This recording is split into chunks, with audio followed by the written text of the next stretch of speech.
Welcome in, have a seat. Kick back and relax, cause it's that time of the week. How's your day? Was it great? Well, it'll get better with Otalku Cafe.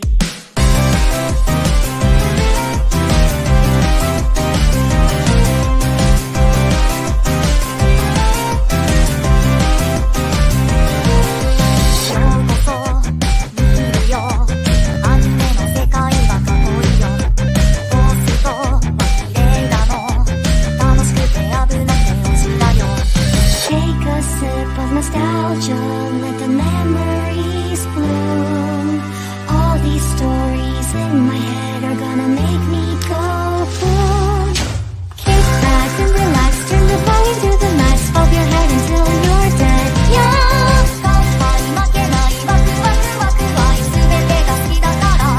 Yeah. Kick back and relax, turn the volume to the max, bob your head until you're dead. Yeah.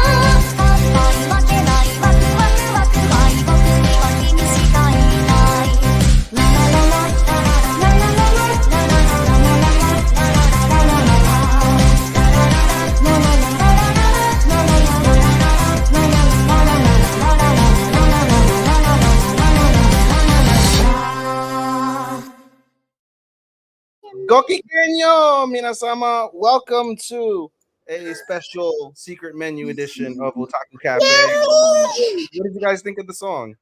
That was fun. Yeah, I like the song. What an intro. I'm not gonna lie. That looks nothing like you. That picture looks nothing like you. Which one? The one where you're in AOT. Hey, what's up, Zach? What's up, Zach? Hey, the one you're in the AOT shit, and then the cursive one looks like it says Otalku Cafe, which I think still kind of fits properly with your kind of aesthetic here, but So I don't know if you guys actually looked at that cursive one, but outside of that, though, the music was great. I just thought was prepared. Matt picked out the OP, and I picked out the ED. Probably next year, or in a couple years, depending on how long we use the song for, we'll end up switching it up, and I'll end up doing like an OP, and we'll do an ED. So regardless, I'll for $200 for that shit. So. Oh shit! Hey, so you need to have an LLC, fool. Anyways, we'll talk about that later. I know, for real. Anyway, guys, welcome to a special secret edition of the Otalku Cafe. My name is Ethan. You're used to seeing me weekly on Otalku Cafe, where we discuss all the latest and greatest in all seasonal anime. I am joined today by my lovely contributors, as has been the case for multiple wrestling secret menus. JP, Zach, Angel. Ohayo gozaimasu, minasan. Daijoubu desu ka? Mira, mejor dilo en español o no diga nada, porque no te entendí ninguna cosa que tú dijiste. We're not trying to make this shit trilingual. Yeah. Hey, Ethan, the plus on your theme is that at least she got my daughter to dance, so she was dancing. Oh, there you go. See? Hey, I love it. That's a positive. Little girl approved. We like it here at the Otalku Cafe. Anyway, all right. So Angel has a date pretty soon. Well, first off, can we not get my business out there? I kept it PG. Do you want me to say what's really going on? No, go ahead. Anyways, carry on. So we're gonna get instead of jumping into the well-dated at this stage WrestleMania 40 review, we're gonna go on to New Japan. JP, I trust you have the results of Windy City Riot, which is the major pay-per-view that occurred over this past weekend as we record on the 15th of Monday, April. Yep, I got it. Yep. I think Zach saw it too, if I'm not mistaken. Yeah. All right, Go ahead and run down the card. One of you guys.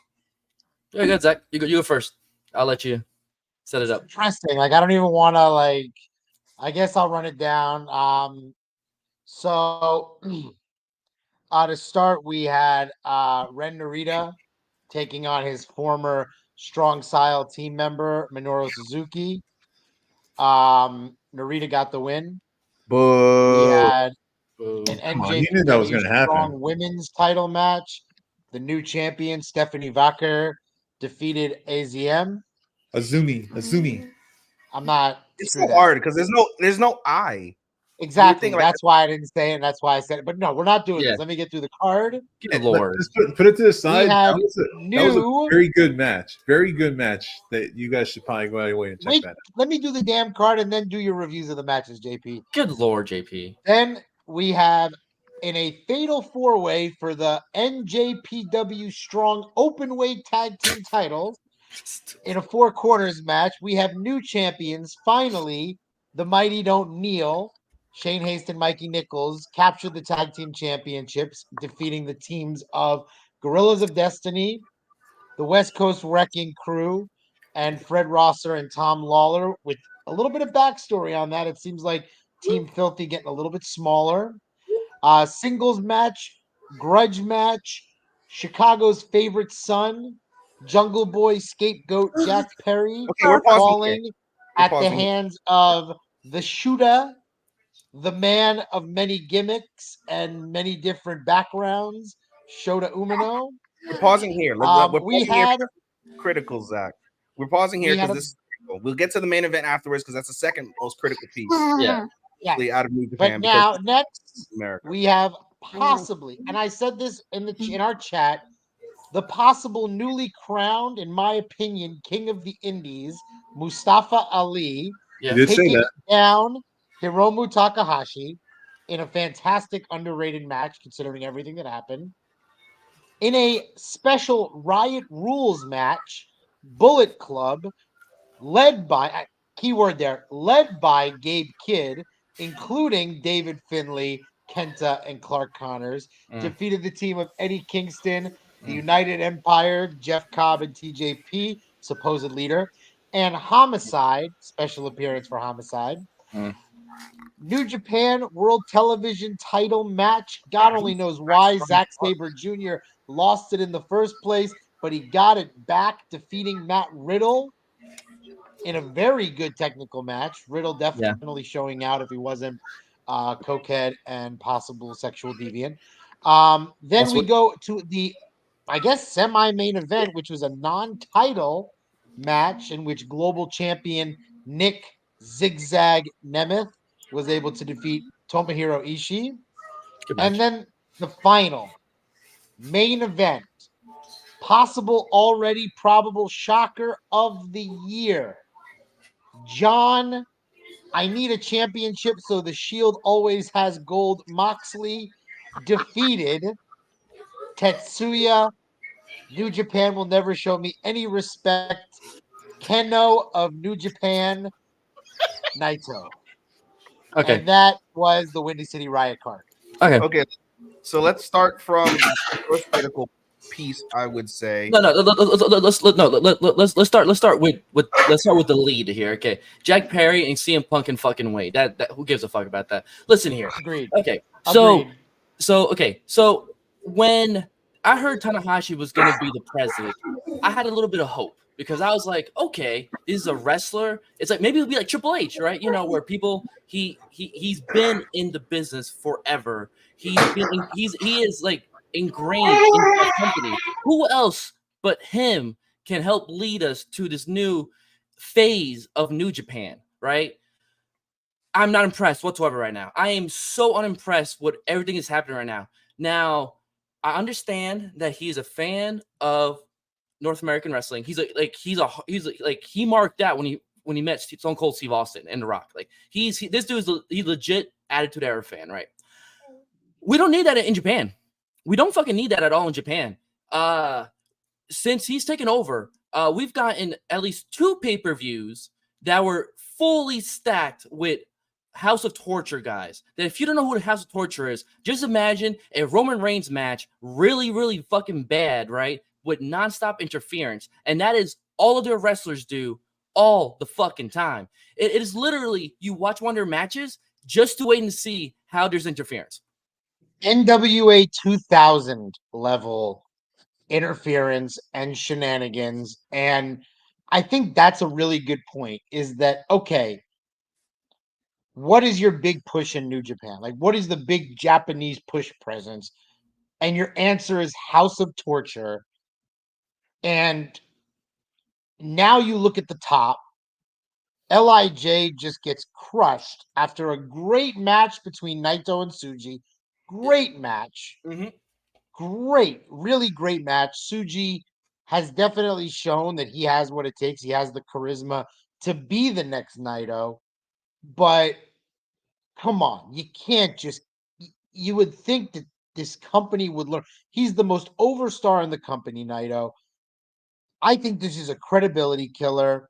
Mhm. I mean, I also think, say what you want about David Finlay, but you're building him up. You're trying to build Bullet Club back up, and Nick Nemeth takes the title. And I am a huge Nick Nemeth fan. And even I'm saying, like, taking I the mean, title off Finlay to give to Nemeth, to give Tanahashi the next shot, by the way, How and can you not even take having Finley it a title. serious? It's How not can you even a take Finley title serious? match. so Like, you didn't even have a title match with Ishii. It just, and again, Zack Sabre Jr., yet to ever be the world heavyweight yeah. champion in New Japan. It So just, man, yeah, and the really frustrating thing is when you see Narita beat Suzuki, right? So it's like, okay, they're focused on pushing young guys. Good, because they need it. They identified the next three musketeers are Suji, Yumura, and was Narita one of them? I mean, I'm sure. Yeah, he was. Umino, Narita, Umino. and Suji. Yeah, and Narita, he's in there. He's in there more or less, right? So when you see that, okay, they're somewhat pushing Narita. I mean, he beat Suzuki, awesome, great. So we're trying to push young guys, right? You literally have Suji win the New Japan Cup. So I was like, okay, it's no brainer, right? Oh wait, he gets beat. He loses tonight, though. Understandable, got it. It's not his time yet, right? But then when you come over to Chicago and you fucking drop the belt to a dude who is not a full-time New Japan wrestler, he's not. Now, people are gonna take it as me bashing fucking Moxley and all that. No, Moxley, I'm sure, will be a fine champ. He actually has really good matches in New Japan. I've outside of some matches here and there, I've never complained about a Mox in New Japan. The issue is, again, he is not a full-time New Japan fan. So what the fuck are we doing? Or are we? What he's not gonna be hitting all the damn house shows in fucking Japan. Now I know that AEW is gonna give him a break to go at least do 3, which by the way, they revealed 3 pay-per-views. So that already tells you, like, okay, we're talking about he at least has 3 title defenses or whatever. Already exposing the booking. Maybe let's say he loses it in 2. Maybe he loses it in 2. When you know when he's gonna probably lose the belt. Like, they're just laying it out. Come see the attraction of John Moxley defend and win his title, and even more so, it doesn't make sense for him to lose it that fast. Like, Nope. it's just it's slingshot booking. It deflates everything with Naito. I don't think, I mean, I think he's gonna win it back, but it just goes to the same thing of his reigns always having this crap. I mean, last year, again, Naito, I don't think people appreciate Naito. Final match against Muda, winning the G1, beating Osprey and Okada in 2 great matches. And it just really deflates Yeah. everything because you want to have a bigger presence in North America. You're not going to. I mean, AEW is having a hard time because, let's be honest, Triple H is stepping up his game. I mean, Yeah. Triple H is stepping up his game, and New Japan, they still are low tech. Like, their shows, like the cam reviews are not great. No. So, and why are you trying so hard? Like, Japan is your territory. Yes. Own And the thing Japan. is, and the reason why House of Torch is getting pushed so much is because the Japanese fucking love them. I don't get it. I will never understand that fucking bullshit, but it's fine. So it's just so focused on the Japanese. Why have Tsuji win it? Fuck it. You had Okada win the belt in his first fucking try. And okay, so if Suji's, or pick a guy, Yumura, Suji, do something. Pick a guy and go for it. You know, I wish Matt You know what was they're here, waiting 'cause on? They're waiting on Bolt and Oleg. That's what they're waiting on. Ah, Bolt and Oleg is gonna go above them. Watch. no way. There's No, no because fucking way. he's a I know. foreigner. Yeah, I he know. did win the He's six already. Yeah. man. Okay. So He's As a still young a lion. You know what? I can't say that anymore. I can't say he's a foreigner because Tanahashi apparently is going all in on foreigners, but it's just, you know what I think? And I said this, I think I may have said it to you, JP. Suji should have beaten Sonata last year. Yeah. Suji should have come back from excursion at Dominion, beaten Sonata. Somebody needs he needs the rocket ship. yeah, Umino is still figuring out who he is. Narita, I mean, I guess they did Narita the House of Torture because of because of whatever. Japan's fans and the Japanese fans' affinity for House of Torture. Okay, I get it. Uemura has an awful heat storm that's lame as hell. Like heat storm that is awful. He needs a better gimmick. But Suji has the package. He has the gimmick. I still don't get what a gene blast is. Somebody please tell me that. But he fits into Lij, I can think of and NSFW. I can think of very, but yeah, it's no, just Suji's the guy. Like Suji has the charisma. He in the ring, what he does comes off as so explosive. But I really think he should have beaten Sonata. Sonata was as stale as bread the second he debuted. oh man, I appreciate him getting the shot, but but yeah, I don't get this Moxley thing at listen, all. But you know what the problem is? It's been so heavily praised everywhere. Like it's been getting such I good know. reviews globally. Like in Japan, it's been getting great So because people love to see Naito chase from behind. But yeah, when Naito retires, people are going to regret heavily that he didn't get a good long run. and if you were to tell me in 2024 that I would be more excited to see a WWE pay-per-view than a New Japan pay-per-view, I would tell you you're fucking crazy. But that's where we are. That's what we are right now. That's what we are right now. My favorite promotion, New Japan, is gone to a point where I'm just like, whatever, dude. Hey, there's always next year. There's always next year. Naito getting a rematch at Forbidden Door, I guess. That's where we're heading to. I guess. See, That's and that's also bullshit. like- You might win it there. So what the fuck will be the point of all this? To give Yes, Moxley, it's NJPW versus apparently NJPW. It doesn't make sense. If you, I mean, again, Heartbreaking. Zack Sabre Jr. If I were him, I would be furious. Yep. Like, I mean, how is he not the guy? Finley, if I were Finley, I would be pissed. I would have Finley. Fuck like it. I At this said, point, but when Finley immediately lost the belt to Nick Nemeth, I'm saying since then, like, how can you take this guy serious? How can you take him as a top contender? He especially he lost the belt on his first defense. Like, how do you take this guy serious now? And remember, the whole storyline was we're the war dogs. Don't you dare lose a fucking belt. If you lose a fucking belt, you're kicked out and that other bullshit. But then, like Zach said a key point too when he ran down the whole card. He said Bullet Club War Dogs led by Gabe Kidd, followed by Finley, Kenta, Gabe Kidd has been the most fucking Clark Connors. Gabe Kidd deserves a semifinal run in the G1 because he is just the absolute batshit crazy renegade. Like New Japan hasn't seen anything like him. Like he's different. He's a lot more like vile than Ospreay was because Ospreay was just cursed a lot, but He's Gabe a Kidd is throwback just nasty. He's a throwback to those old New Japans in the early 2000s, like how crazy they were going. Yeah. No. The only thing I would say is too many fucks. Like, okay, we get it. You're bad guys. Like, too many fucks. Like, calm the fuck down there, sir. And honestly, Gabe Kidd fits better as leader of Clark Connors, Drilla Maloney, than Finley does.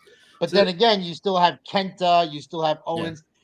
New Japan, if it wasn't for the fact that El Hijo de Dr. Wagner Jr. was world champion of Noah, I would say that New Japan is in deep trouble. But Japan as a whole is just so in the toilet right now. Just in general, I can't. So, like, honestly, once again, it seems like Impact is putting on the second best set of shows right now, as we say every single year. But New Japan is killing me right now. Like, I don't want to watch I don't want to watch. How are they doing Best of the Super Juniors without the best Super Junior in the world? Darby Allin? You know, and if you keep in mind, years ago, if you were to look at when New Japan would come and do joint shows with Ring of Honor and all that, New Japan guys would always go over, right? Because it was that relationship. New Japan had the priority. You know, they were the top dog in it, right? We come from a New Japan. This wasn't was it a New Japan Strong or was it just straight New Japan? The Wind City. I think it's like a strong show. I think anything in the U.S. is like a strong show. Okay, fair. Okay. We're in a situation where it is New Japan, right? But the major stories, AEW, which is Moxley, AEW, Jack Perry, and then AEW, Nemeth. Like, I mean, I can sorry, not AEW, but ex WWE kind of guy. It's WWE, but I want to say, and I'm glad we're doing this so I can segue. It's not just that. I need people to start. The world needs to give credit to what Mustafa Ali is doing. I want to. I want to dedicate some time to Mustafa Ali because his making wrestling great again, but in such a different and like nuanced way. His promos, how he always happens to have like a secret service with him at every match, and he's putting on banger after banger against Sabin, against Hiromu. But you know, he took And- the MJF gimmick and actually made it a gimmick. That when he did the MJF for president in AEW, he literally just made it his literal gimmick and isn't like doing any right wing bullshit with it. Here's the guy, like, I truly think if we're gonna say, okay, letting go of Nemeth wasn't a mistake, it was time. Letting go of Ali was a huge mistake. Yeah, Like a monumental mistake. You know, because man, is this kid putting on bangers? Man, is he's taking over. Yeah, So many and keep in mind, he's putting on bangers like when no one's even looking. So he came to Corpus Christi for a Texas Wrestling Cartel show, TWC, and again, there's maybe what 200 people in there, 200, 300 people in there, and he put on a fucking hell of a goddamn match, like for no reason. I mean, there's 200, you know, you can just do whatever. It's essentially the house show, but he busted his ass. So I'm like, good for him, you know. But That's yeah, why he's king of the indies. Yeah, he's definitely king of the indies. I mean, especially we need it now. But yeah, no, and then this Jack Perry. I must say he's growing on me. Before he became the scapegoat, he was such a know nothing character and just kind of a geek. And now he's really embraced this heel persona of like the scapegoat, which in New Japan is a little on the head with him coming out with a fucking head of a goat, a little too much. But hey, I get it. He's a scapegoat. But like what he did in Chicago, coming out with the fucking flag, throws the flag down, is a scapegoat. And the best part is that with Jack Perry, it was always being reported prior that he was an asshole in real life. And I think that's just it. He's being an authentic version of himself. I would argue to say he's the biggest winner of the Young Bucks of TK showing that footage. I don't think there was a bigger winner out of the All-In incident right now than Jack Perry. Yeah, that and then Kenny Omega, and then Kenny Omega was asked about it, and now we know. Yeah, Omega was trying to do business the right way. So I think it's for a lot of people. The Bucks look awful. Nothing happens with Punk, and literally, they did it. They did what they wanted to in terms of Jack Perry being like bigger outside of the company. I know they're trying to bring him in. It'll move a little bit, but something that one of my friends brought up, you know, in the short term, you know, Jack Perry's on a good, like he's on a good road, but how sustainable is that in the long term? I mean, long term, I mean, you don't have to be the scapegoat. You could just be Jack Perry and it works. Yeah. I mean, being an asshole, it fits. I mean, and being like I wouldn't even say like the cast out pillar because man, did AEW blow it big time by calling those four pillars. Like that was a horrible move to call. I think most of us, I think we even talked about in the chat, the four of us disagreed with them being called pillars in the first place because I mean it just Sammy Guevara never fit. Allen's mid card if he's not dead by the time he's 40. MJF solid, but I mean Jack Perry's really rolling right now. He should never leave Japan. He really shouldn't. Honestly, Jack Perry should never leave New Japan. He has a brighter future there than he does in AEW. Hold on. Let me take my shirt off here. I want to show off my fucking pecs and traps here. I'm not just gonna like the COD King fucking only show his goddamn pecs. Yeah. Hey, you hear me, John? Y'all low as fuck tonight. Yeah. Hey, no, we talking about New Japan. I was saying, I'm about to take my shirt off, man. You're not gonna be the only one here fucking showing off your pecs and traps. Shit, motherfucker. Hold on. Hold on. Give me a second. Let me see if I got them here, bud. Fuck off. Okay, fuck off. Hey, just a quick question: is Jack Perry done with New Japan? Because Nah. I don't Well, think you so. know, he put because Umino because over it's before he left. because it's interesting that he lost to Shota, then he raised his hand and shook his hand afterwards, and it was high fiving fans on his way out. Maybe. I So mean, it but seems the he thing might is, be done. but you think he would come out when they show the video, or unless they he plans to come out on the pay-per-view, which is a possibility. I expect him to show up on Dynasty. Yeah, I'm assuming, because why else would you show? Because that video was the most bitch ass fucking video I've seen of wrestlers. I was embarrassed for everyone. I mean, the creative is obvious. He's gonna come out and screw FTR. Yeah, That's obvious, like creative. yeah, and then of course, then Cornette's gonna get all upset, and Bischoff is gonna do Bischoff things. Yeah, but you know, so overall, New Japan, be better, man. Like, be better. Dominic just did a Canadian destroyer. We're in a sad state where WWE is hot and New Japan is not, and I don't like that. I don't like that world. And I don't wanna live in that world. AEW is stuck in hella limbo, and a lot. I think, maybe correct me, maybe it's an unpopular opinion, but I think that AEW has a lot riding on TK giving the belt to Swerve. I think Yeah, that I the expect Swerve to outcome of win. that title match is a big point for AEW. It has to. Basically. I mean, they got to do something else. I mean, don't get me wrong. I love Samoa Joe, but they need to.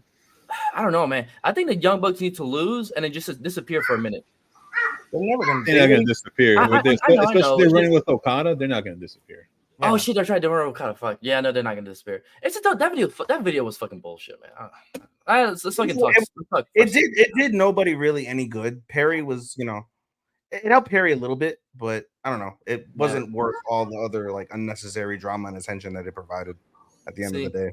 You know what? I mean, it proved maybe. I mean, maybe CM Punk was truly as awful of a actual fighter as we all believed, and not just an MMA artist, but like those punches like were so awkwardly thrown. Oh, it was embarrassing. He didn't throw up. I didn't see a punch. He pie faced him, tried to grab him in that like in a weak front face lock, and then that was it. For a guy who's like 4 inches taller and like 30 pounds heavier than Jack Perry is, at least 30 pounds heavier. Now, I agree with Angel and New Japan, do better. Japan as a whole, do better. I mean, look at the top. Think about that. I mean, all Japan has the only Japanese and probably the best world champion right now. Noah has, I'm sorry, and I lived in Mexico for a mediocre Mexican as their champion. Wait, he's still the champion? Elijo de Dr. Wagner? I believe so. He got a better run than Jake Lee. Okay. Jake Lee, I have a lot of other comments about his title run. But yeah, Hijo del Dr. Wagner Jr. is still the JHC heavyweight champion. Fucking A. Hey, let's play WrestleMania though. WrestleMania was something. Want to talk about with the rag card? Yeah, I I just want to say that I'm sorry, guys. I was gonna be really passionate about New Japan, but it was just sad. It was just this was cathartic. I had to just let it out. I couldn't even be angry. It's just disappointment. It's just worse. Poor one for them. I wasn't intending to watch it. Y'all said was trash, so I'm kind of glad I didn't watch it. Yeah, no, it was trash. I mean, it was not as bad as WrestleMania Night 1, I'll tell you that much. That fucking trash-ass fucking show, I'll tell you that much. That show was some bullshit. The only thing that ruined Night 1 was a goddamn Uso match. That Uso match it was a representation of that whole night. Just trash. We'll get to it. JP, do you have the card? Uso match is going to take up a lot of time. And Romania? Yeah. It's a shame. Honestly, like Jey Uso, the fact that he has any momentum anymore, period, a miracle. True. Yeah. So where y'all at in the discussion? We just about to start talking about WrestleMania. We basically did my format that I sent you guys. We did it in reverse. While we wait for JP to pull the card up, actually, I got it. I guess John, do you want to do your? And for the record, let me just make a comment that Ethan, you're the one who put your own program backwards. You're the one who started us off on New Japan, by the way. Because Angel has to go. Because Angel has to go. Because Angel has to do nothing. Okay. Okay. I have to go. So Yeah. let's just start with winners from WrestleMania. We Sorry, should, what and we again? I'm should sorry. mention. Wait, yo, this guy froze like a fucking like R&B fucking cover. You know, he's like, wait, before we go into Mania, two things from Raw. I'm screen capturing Number this. one, Ripley All right. gave up the title. We get to it at the end, Zach. We get to it at the But end. wait, number two, Wait, Jonathan, do his thing. new World Tag Team Championship design. Very excited to talk about that. We'll get to that at the end. Yes. John, go ahead. Stop freezing with your fucking bullshit backcountry ass internet. What are we doing? Walmart ass internet. That screen capture is not as cool though. No, not like sexy 1999 fucking R&B pose. Pause. No Diddy.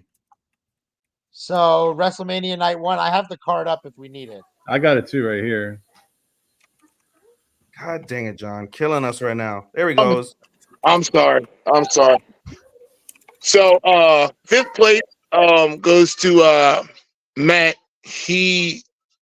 And I mean honestly these scorecards were very surprising. I mean, I didn't expect anybody to get all 280 some odd points, but Matt comes in at fifth place on that, so he wins the Triple Crown Championship. So let's give Matt a round of applause for that. Yeah. So I mean, that's a good thing. In fourth place, it should be. Hold on, I'm about to go out real quick again. Bro, John right now is like that, like when you like have like when you're super drunk and you're trying to like fuck a girl and it's like, oh, it's hard. It's kind of soft. Now it's hard. Up it's soft. It's like so. In fourth place, it's Philip Resendez. He got a total of 180 points. So that's his first title in a long time, and that gives him the Elite Championship. So give him a round of applause for that. Third place. Well, I wouldn't say third place, but second place is Iron, which is actually he wins the New Japan Pro title. I can never remember the name of it, and I named it so many fucking times. It's the PWHGP Championship. Thank you. You're the only one that knows it too. So and of course we have to have a women's champion, and surprisingly, it's not this time. The women's champion goes to Keisha. Hey. So she wins that one, and winner with 184 points is. So I'm actually glad to see him come back and return to greatness. I think it's been a long time since he won a title, but with 184 points, our overall winner and PWH champion is Hector Rivas. Desperados. Good job, boy. So Yeah. New Yorker. Go Yankees. So those are my champions. Now that they're all out there, I'll go ahead and post the posters soonish. Not Philip. Hector, if you're watching this, god damn it, boy, you need to send me some new photos because shit, I'm tired of using shit from fucking 5 years ago. I mean, you know, If somebody hasn't sent you new here, photos, you know, the married life, you know. I'm married with 3 kids and I still manage to take a selfie every now and then. Yeah, but look at you. You In look like the fucking gym. D'Angelo over here. in the gym. I was gonna say now and then, aren't there like feature-length films that are being produced? For real. Hey, I'm just appreciative that y'all are actually watching them. I don't know who watches the motherfuckers. No, hey, I My health definitely journey. watch all of them. Up 5 pounds in the last 5 days. Yes. What, a fat maybe. Now it's time for my 1,500-pound chest press. 1,500 coming up for you. 3 sets of 45 coming on. You know what? John inspires me. To tell you that much. Hey, you inspired a lot of I'll never people. do that much weight, but one day. I appreciate it. And then I mean I don't do it just to show off. Like I do it to inspire shit. Like I said, that's what my Instagram is. That's what it's really taken over my Instagram now. Since I've gotten real fucking like I mean past 10 years I've been doing it. I've been going hard. No Diddy. No Diddy. But I started like recently, maybe 5-6 years ago, about just posting stuff so it gives people motivation and maybe they'll learn something and shit the proper way to do it other than just going in there and trying to kill themselves. And like I said, like what Angel's doing, he's not at that weight yet, but I mean, and never say never, because I never thought I could get up to that fucking weight. You keep pushing and you keep doing it. So I try to instill that in a lot of my followers and shit like that. So hopefully I'll get a little blue check mark here soon. That way everybody can see it. So are you referring to how Angel likes to dance bachata into the way of everybody's hearts by sending videos from dance competitions and dance classes? Is that how he's inspiring people? Y'all need to y'all need to expose me right now, okay? This ain't about me right now. We're talking about John inspirational posts right now. We need to be talking about what I'll be doing in my personal time, okay?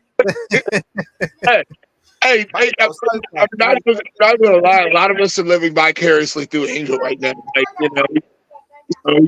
and like we all love, we're the ones that are married. We love our wives and shit. But like we're looking around and we're watching Angel. We're like, God damn, Angel has a type, and it might be my type too. So listen, I love them all. Anyways, back to wrestling. Enough about me. Any girl in San Antonio, you need to have a pre-screen. Have you been with an Angel Gonzalez? Okay. Anyways, next. Single women who have children. Next.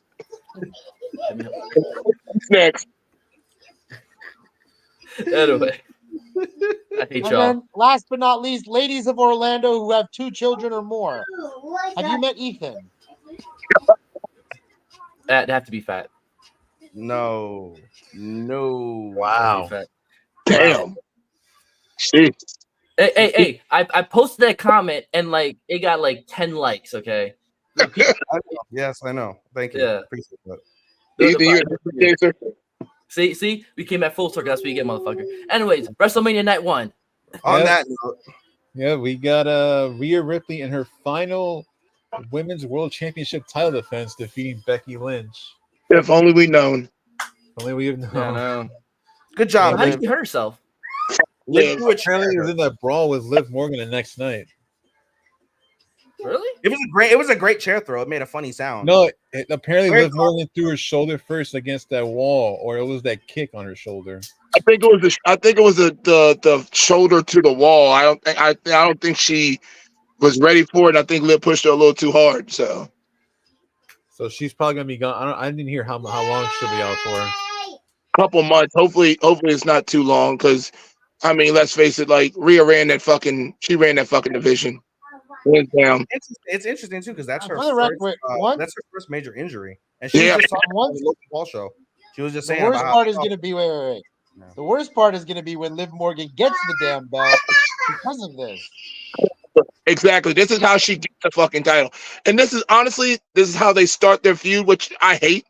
It was supposed to be Rhea going in as champion and her beating the snot out of Liv, but it is what it is. Shit happens. She just needs to debut with MJF, make it better. And then the next one we got the ladder match, which was wait. So, what do we think about the match overall? Now that we talked about Rhea's title, fine match. It was a fine match. I mean, Becky kind of phoned it in. Yeah, I mean it's she had strep throat, dude. Yeah, but and Rhea had a panic attack right before the match. But it's WrestleMania. No, and it's like. The woman won. Well, keep in mind though, WrestleMania used to be the show where you would expect the matches of matches. Your HBKs versus Undertaker, your Ricky Steamboat versus Macho Man. It's not that anymore. Your Sable versus Tori in WrestleMania 15. It's you're not gonna get the best matches anymore. And it's gonna come off as me hating WWE. It's not like it's just not. It's a different fan base that don't really care about the match quality like that, and that's No, fine. honestly, I mean, they're Angel, perfectly fine matches. It's just they're not gonna be your legendary matches. I And I, have to disagree. Normally, I don't disagree with you too much, but I have to disagree with you here because last year Rhea and Charlotte put on That was a a hell of a match. banger. That was a hell of a match. I agree. I Like agree. And that so was they, a would banger of you- a match. Rhea and Becky's You're put right, on some great matches Becky and before. Bianca was fabulous. That was my women's Yes. match of the year. Then Yeah. 2020. So that's why I'm like, and even Sasha Banks versus Bianca, that main event match was also a banger. So I'm not gonna drop. I'm not gonna drop the bar. Like I truly believe that Becky. I mean, Rhea was all energy. I think Becky's the one who phoned it in, and I wonder if Becky was going to be booked to win that match, would she have phoned it in as much as she did? Oh, probably. I don't Hey, think it's fun, dude. I just think because she's but sick. here's my thing with Becky. And it's not anything against her because I've watched her for a while now. Like Becky is great on the mic. Her mic skills are damn good. It's just her when it comes to her ring, her matches. I feel It's the like same old thing. it's the same old thing, right? I mean, when you look at the four horsewomen, With a good wrestler, it works. But if she's in there with somebody like Liv or like Natalia or something like that, even though Natalia trains a lot of these girls, it's a sloppy match. You know what I mean? I mean, when you look at the four horsewomen, like we all It's just no. Go ahead. Sorry, Ethan. No, I was gonna say if you look at the four horsewomen in general, like you knew, all right, when you think about it, Charlotte and Sasha were the two complete packages, right? Right. And Sasha was always injury prone, so that's Yeah. what didn't get her over Charlotte. And then with Becky and Bailey, Bailey was the better wrestler, but Yeah. didn't have as well of a gimmick until fairly Right. recently. And Right. then with Becky, she's always been an average wrestler, but she's had the gimmick. She's And had the game. what's it called, support. So each She one was didn't- missing each other, with the exception. In of all Charlotte. fairness, though, Becky lucked her way into a gimmick. Like if it wasn't for busting her nose against Nia Jax, Exactly. God Nia- only knows. Nia gave her gimmick. Nia, and as sloppy as Nia was at the time, it was probably the best thing in the world for Becky. Yeah. Absolutely. And I think Bailey, because of the lack of respect she got over the last year, I think really helped her. I think the fact that the women that are on SmackDown are so much higher quality than the women on Raw that we're going to keep seeing Bailey step up. But I also think Becky's priorities are other places, like getting a zero in Jeopardy, being Her book, a book author. a mother. I mean, Seth Rollins. I think Seth is also him. They're kind of trying to like wind it down a little bit. I would say Charlotte can wake up and put on a 5-star match. There's no doubt. And Sasha, if Monet ever decides to wrestle a damn match again, because Japan. Oh, it's apparently it's at Double or Nothing. I mean, she was sloppy as hell in her first match, but it was her second and third outside in Japan that were really solid. Even her match with Willow was really good. That three-way and what's it called in Ryogoku was the best match that she's had outside of WWE. Yeah. So what? So all in all, what we give this match? 3 stars, 3.5, I guess. 3.5. Yeah. Yeah. Oh wow, Angel's not giving us false ratings of like 69 and 3 biscuits. Well, because he actually watched the show. Yeah. That's true. No, I've watched every single WPP we've talked about. He has. That's the funny part. We're laughing, but he really has. Anyways, what's the next match? We got the 6-pack ladder match. Sorry. Oh, that bullshit ass match. Here, let me tell you before we can like that ladder matches are so overplayed now. You know what? And this was most. Guess what Bucks and FTR is? No, a ladder match. Yeah, no. Not It's just like ladder matches. tag team ladder matches. Yeah, Yeah. it's Like, just that is just so overdone. done. Nothing's original in WWE. They're too safe, which is again, I'm not trying to say not be safe. I'm saying at least be somewhat fucking creative. Like the best example of how just whatever this fucking ladder match was. It's what the fuck was the dude's name from TNA? DJZ. What the fuck? What does he go by now? Joaquin Wild, I think. Whatever. Oh, Joaquin Wild. Yeah. Wild. This dude goes. This is my WrestleMania moment. Oh, you're And jumping all he ahead. does That's is the a next match. basic ass fucking launch from the You're- rope. you're- And you're jumping ahead to the I don't know next if he did a match, I backflip. think. He just did. All He I'm just gonna say though, wait, fuck out of here. How is that? You How's that a say WrestleMania safe, moment? You should be embarrassed. but Grayson Waller took a hell of a ladder bump, and I'm not gonna lie, I've enjoyed Theory and Waller being a tag team. I think Waller should have had a run with the NXT Championship. I think it was a good way to split the belt. I think Yeah. that's why they did the ladder match more than anything, was to split the belts. Yep. And it was the traditional, we need to get a bunch of people on the card match. But seeing R-Truth get that moment was Finally. Excellent. awesome. Didn't Gargano took a hell of a bump too through a ladder or a table or something like that? No, he DDT'd somebody through a fucking table. He did a tornado DDT off the ring into a table on the floor. That was a hell of a bump. I like the hype and it's because he holds the soft spot of everybody's heart is R-Truth. Like the man, he said it before. He's not, and it's not an exaggeration. It's not a gimmick. He's definitely afraid of heights, and for him to be the one to go up there and grab the titles, like that was pretty fucking awesome. For him to get his WrestleMania moment and shit like that. So that's was my highlight for that match. Like R-Truth finally getting a WrestleMania win, finally getting his moment, and still being a silly ass about it, And So how about the fact that he's him 52 tagging in- years old? I am never going to be that athletic at 52 years old. A Oh. man can have a good match at 52. Like, he probably doesn't have a lot, but he can go rock solid for 10 minutes at 52. That's impressive. right. He's on the Goldust run, the Yeah. Dustin Rhodes run.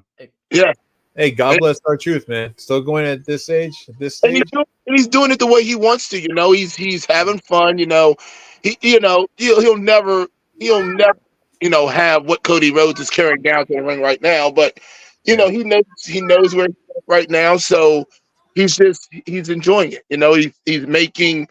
He's making everybody laugh. He's taking people out of their character and shit like that. So, and he's having a blast with it. So, Hey, it's sorry. Make I him- gotta go now. But can I just say one thing though, just before I go? Night one completely fucking sucked. Jay Juice one of the worst matches of all time. Night two exponentially better. I'm actually gonna start watching more WWE pay-per-views because fucking Damian Priest, the motherfucking Puerto Rico bad boy right there, fucking Boricuas, I'm talking about doing it for the fucking island. So I just want to get out there. So now I'm gonna start watching more WWE pay-per-views. I refuse to call it whatever nonsense you fucking it's pay-per-views. Yeah. Premium, whatever. Premium live events. But regardless, night two was much better. So I plan to watch more WWE pay-per-views. So expect to get some really honest truth about your fucking bullshit promotion. So On that note, Also, on the the floor. one thing that gets me before I finish up like my thoughts on the tag match is that, I mean, Ron Killings has been everything in his wrestling career. Like, I followed him in NWA TNA. Yes. I watched him all through his career. He was a very good wrestler. He was very big for TNA. He still is a strong wrestler, but to see the comedy element that he's put in, like, that's the thing. When I mentioned earlier before you came on, John, that Nick Nemeth needed to leave WWE because Dolph Ziggler was just done. Yeah. R-Truth has been there, but R-Truth isn't anywhere near done. Like, he is still at the top of his game. And what I love about it is he keeps reinventing what's already made him famous. Like, he'll, like, with Awesome Truth, like you say, when he was with Dolph Ziggler, when I think the pinnacle was like him taking Brock Lesnar completely out of fucking character. Like, who can do that? Crack. That's fucking major. He made a one-off with the Judgment Day into like a 6-month thing. That's talent. Credit Priest for that. Credit Priest for that. Priest is the one who brought him in. He's like, Truth, you're fucking great. Just fucking do funny shit with us. Get us over to. and it fucking worked. But Yep. like I said, he's making money and proving black don't crack. That's all Yeah. he's doing. Definitely.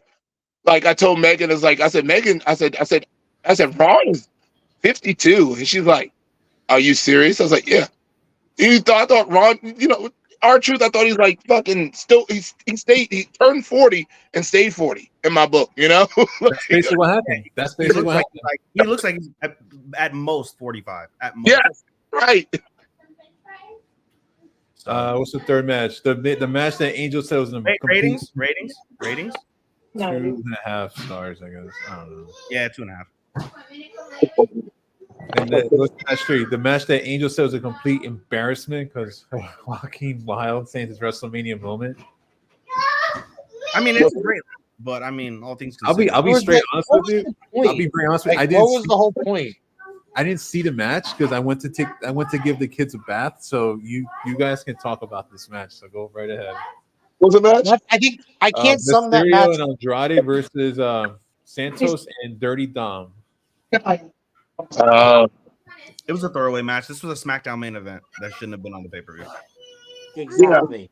Well, here's my thing about that. I watched the match for the sake of hoping that Carlito would turn on the modern day Hulk Hogan. So, That doesn't work for me, brother. and when I said it, like, y'all know this history. Hulk Hogan has had every best friend turn on him by something he did.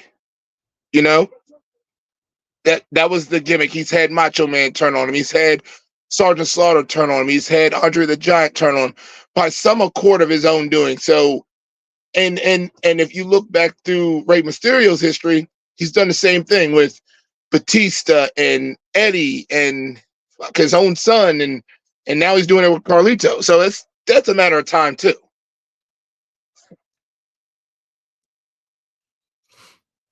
Carlito came back for the money. Good for him because Yeah. I can't see any other reason I mean, why. he still looks great for his age too. He's in his mid-40s and he still looks great. Who? Yeah. Who? Yeah. Who? Carlito. Well, he's of dark descent, of course. So, But what the hell what are they doing with Dragon Lee? Like, what a big, like, I want to talk about He's winners about and to feud with losers. One of Carlito, the biggest apparently. losers of WrestleMania was Dragon Lee. He's with about to feud with Carlito. That's what he's about to do. my Carlito, that's what he's about to do. Bro, WWE just accept if you're not Rey Mysterio or Eddie Guerrero, rest in peace. They don't know what the fuck to do with Mexicans. Yep, it's the truth. So, Bottom line.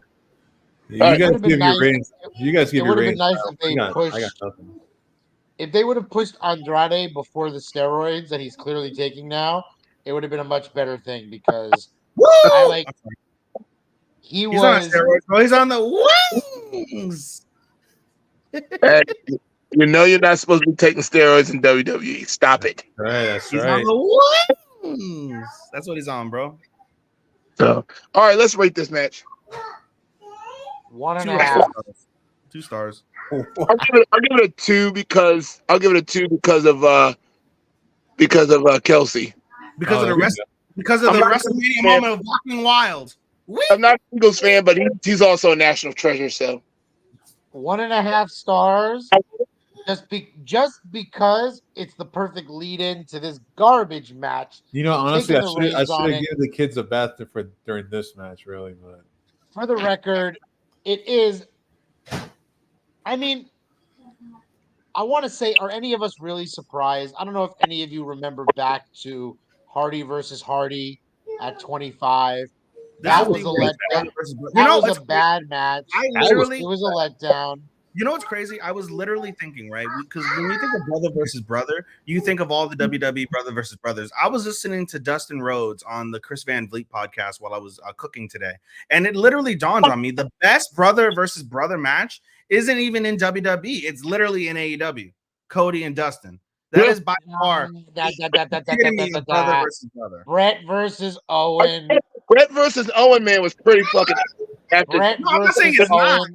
I'm not saying it's not. I'm just saying for me, for my money, I got more out of Dustin. Versus Owen told a story that I don't think WWE finished correctly. It was supposed to be when Brett won that title. That was supposed to be Owen. It was supposed to be him versus Owen for that title. And for some reason, unbeknownst to me, and it's probably because Vince hated fucking Owen. He dropped the ball on it, because I'm telling you, those two for the title would have probably made so much fucking money, because it tugged the heartstrings of everybody. So it would have been And fabulous. also That happened at Yeah. SummerSlam. Like the cage match. that happened in the cage at SummerSlam like months later. It did happen for the title. It was 94, cage so that's match, 20 but years. 94. It happened like 30 months later, 94. 30 you years also, on the I mean, no. how do you 40. expect Brett and 40. Owen to follow up on their WrestleMania match? right. But anyways, Well, give mommy that. from that greatness at WrestleMania 10, we had mediocrity at WrestleMania 25, Hardy versus Hardy, Yep. to straight up Garbage. garbage. And here's what pissed me off about this match, and I'm gonna rant a little bit. What pissed me off about this match is I've watched these two at the beginning of their career put on some of the most badass matches I've ever seen with some of the And clearly great. we know that's not them. That's not them. That's not Right. because of them. No, yeah, now we know that. So Yeah. I'm thinking this match should be top tier, out of this world, literally edge of your seat match, because not only are they brothers, twins, from birth and shit like that, they've trained with each other their whole career. Bro, this So- was 2008 Young Bucks before TNA. Right. Indie. Right. It was literally, no one can ever talk shit about the Young Bucks after this match. Ever. No. Ever. And I'm thinking this is gonna really set the bar for not only brother versus brother wrestling, but how a singles match should go as a form to a super kick party match. And they literally went out there and put two fucking toilets in the middle of the ring and shit right on everybody. It probably would have been better. It would have been better to see people take a shit. You'd be like, whoa, oh, it came out. Like Versus what we their saw. spot, their little spot in the main event was better than their whole entire match. Yeah. No. Jimmy Uso's not that good. Like, I think a lot more of the blame goes on. It's crazy to think with like athletic twins, but we've seen Jey Uso put on really good matches. We have not seen Jimmy Uso put on good matches. Jimmy, Go ahead. Go ahead. Jimmy, in my opinion, he oversold, overacted the whole fucking feud. Like, I don't know where his fucking mind was in this entire thing, but to me, Jimmy didn't come off genuine at all. He just came off as he had to oversell every part of it, and it made it look fucking stupid. Not to mention, like, the whole stupid "I'm sorry" shit. Like, what is this? You look like a 5-year-old asking your fucking dad for. He even yelled at his daughter. He yelled at his daughter at ringside. Yeah. Like, I could not stand it. And like you said, in my opinion, he not only ruined the match, but he fucking fucked up the feud too. What feud? Rikishi's probably disgusted watching that match too. No, they interviewed Rikishi. Rikishi said, like, "Oh, I was willing to come in, but WWE never called me." He's like, I think they delivered, but I think what would have made it better is if they had called me. I would have added. He's been way too generous. It doesn't, like, you don't need anything. It's a brother versus brother match. This was the best brother versus brother story in WWE since Brett versus Owen. This was way better than Matt Hardy. I didn't have as big of expectations because, the story for me was one of the best ones that was coming in the weekend. But the reality, I knew this from the jump, is that they're two limited wrestlers. Jay is obviously much more superior as a wrestler, but when you really break down their matches, they're fairly limited. Forearm, kick, punch, super kick, splash. Yeet, no yeet. But like I said, in that sense, Jay can put on a whole lot better match than Jimmy ever could. Yeah. But I feel like that's also because of the talent that he's been in with. Yeah. Literally, he's been in with every single great in WWE that they have right now. No, but on Raw, Jay's done well. It's just what it puts into doubt is, can Jay carry a match? Yeah. I don't know. Yeah, Jay's good as a comeback character. Like he gets you get the heat on Jay, then Jay comes back, gets the crowd into it, does his 5 moves of doom, and squeaks out a win or barely loses. Yeah. Was there some kind of QR code on Raw tonight or something? Yeah, it happened. One of the fucking matches. I don't know. I forgot the match, but it lasted like a half of a second. So We'll get the free frame. Don't worry. yeah. All right, rate this match. What is it? A -5? You got it covered. You got that covered, man. So I gave it a 1, and freaking even Meltzer rated it lower, 0.75. Yeah. Meltzer generous. It was Is this, dead the on worst, that one. is this the worst non-gimmick match and non-woman match he's ever rated? I think so. No. It might be, yeah.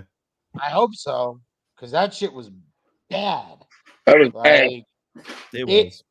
it was put in the slot where it's supposed to like reinvigorate the fans, Exactly.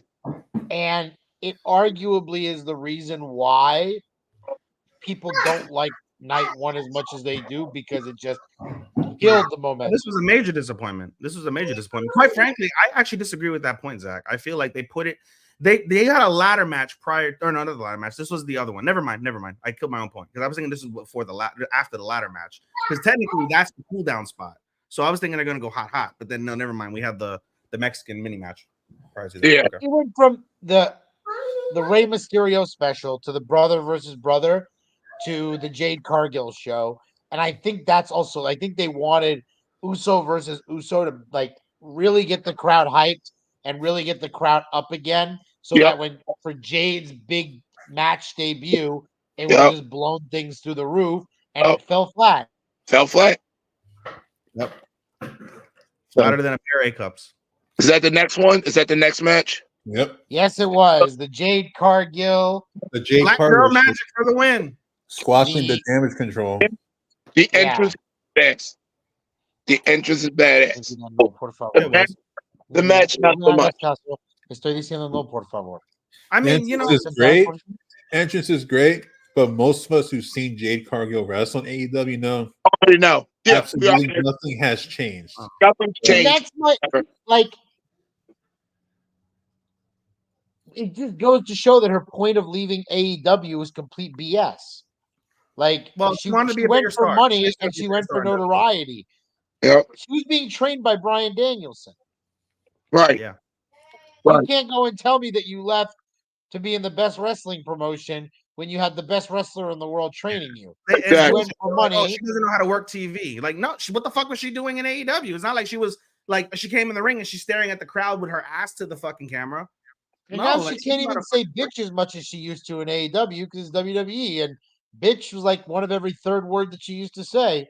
No, And it's shit. It was like, shit. it just, Shit. I mean, I Can't say don't know if, here's the thing, Vince McMahon knows how to push the powerhouse. Yeah. I don't know if Triple H does. I think Triple H has spent his time in NXT where he pushes good wrestling talent, not the powerhouse. You know, Smaller wrestling talent. smaller wrestling talent. So it's going to be hard for him to figure out how, like with Damian and Cody as his champions, he knows what to do with them.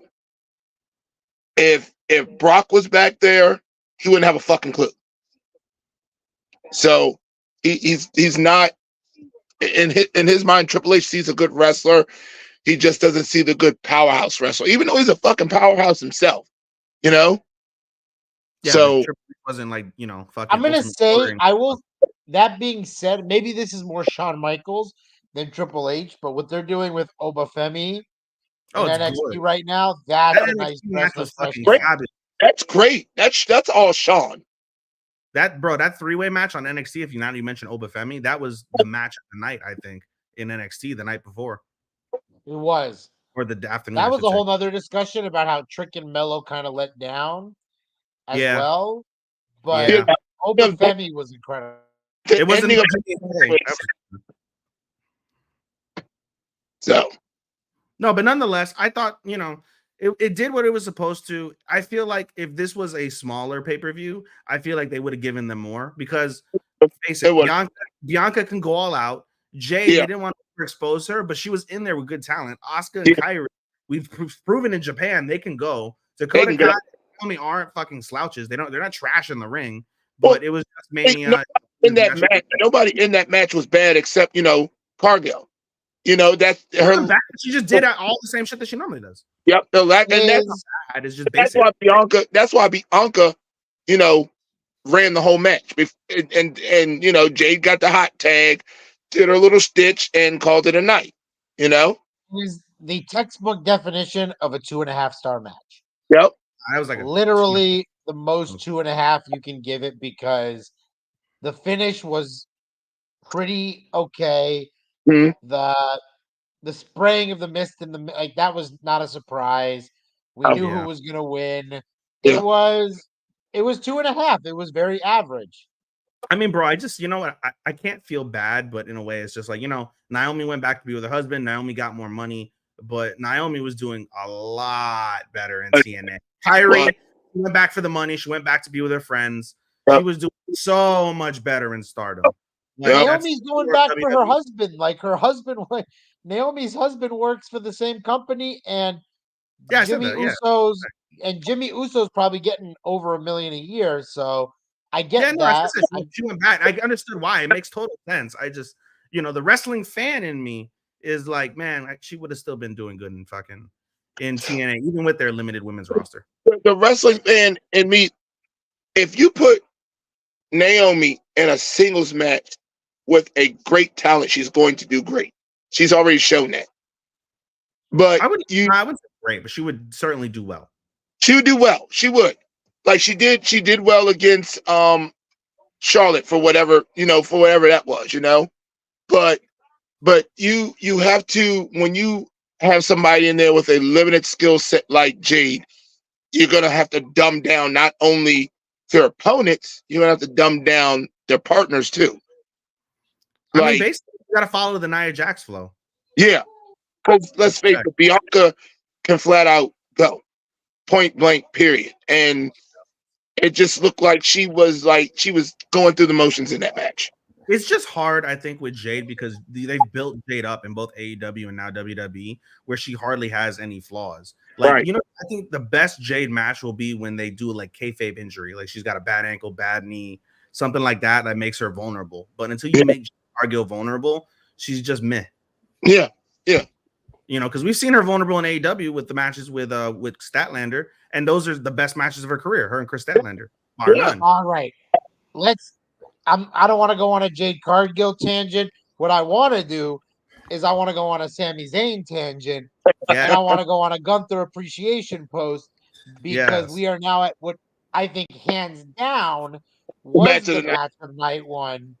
Match two or night two as well. Quite frankly, that's impossible. This is not the match. Went 15 minutes and 30 seconds. Sami Zayn, and it was better than almost anything else on the. Impossible. I thought it went longer. 18 minutes. Yeah, because Gunther kicked his ass for 14 of it. I thought it went longer. Gunther kicked his ass for 14 of it. Impossible. You know what? We're gonna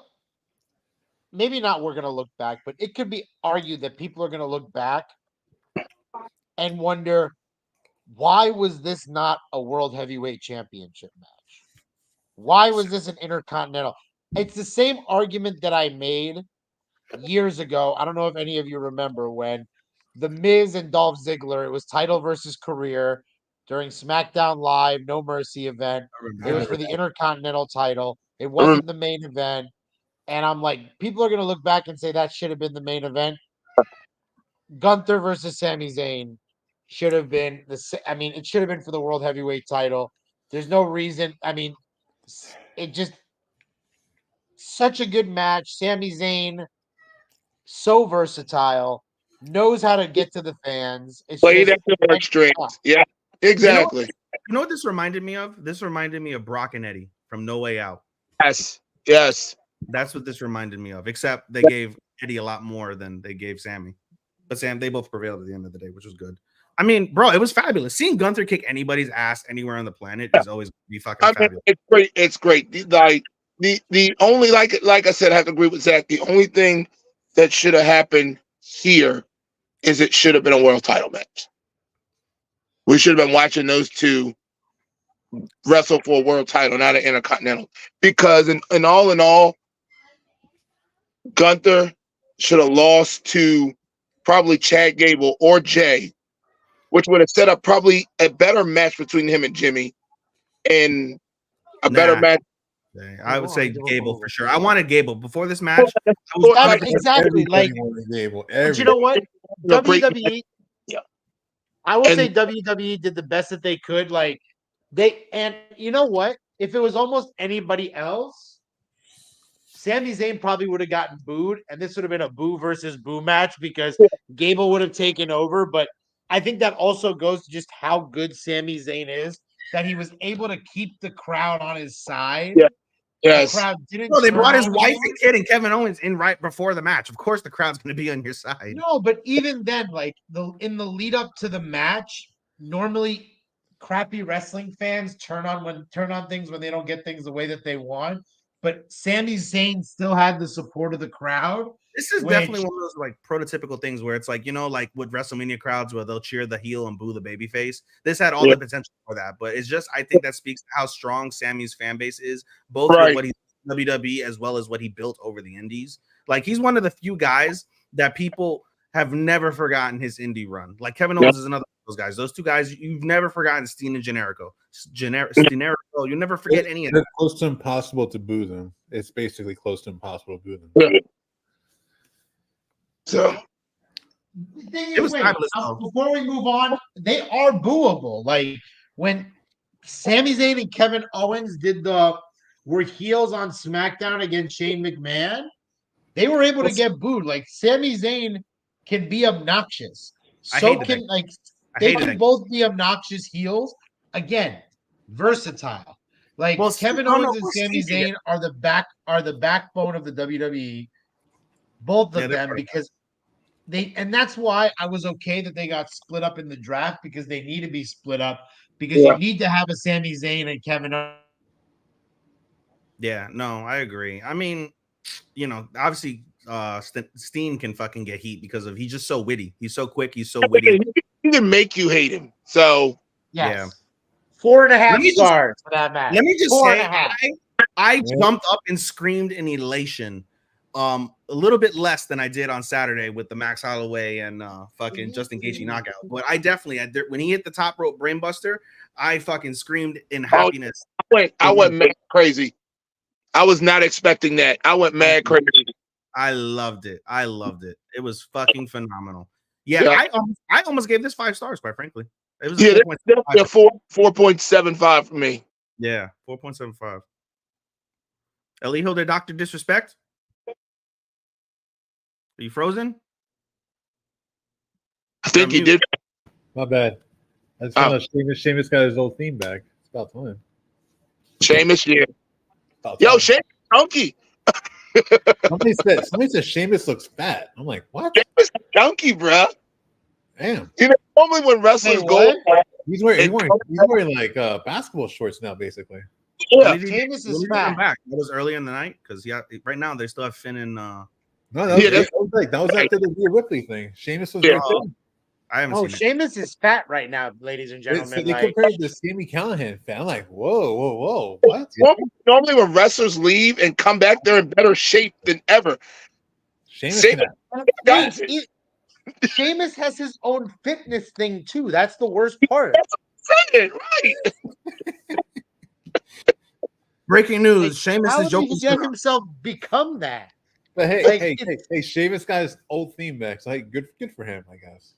I'm looking this up now. I mean, and he's still apparently a baby face, I guess. And for the record, anybody who thought Sheamus was leaving WWE is a complete fool. Like, he is WWE for life. He's one of Triple H's first big pushes.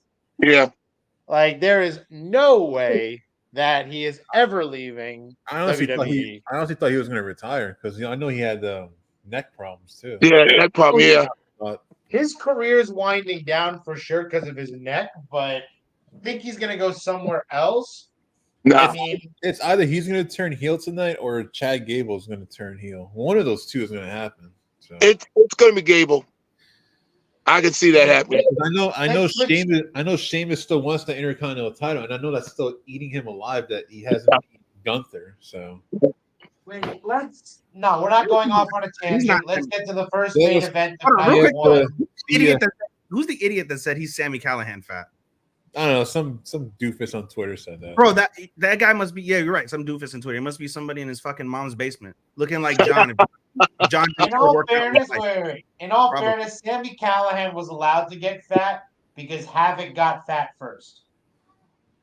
Yeah. So we got the main event. I call it the Dream Partners Tag Team match.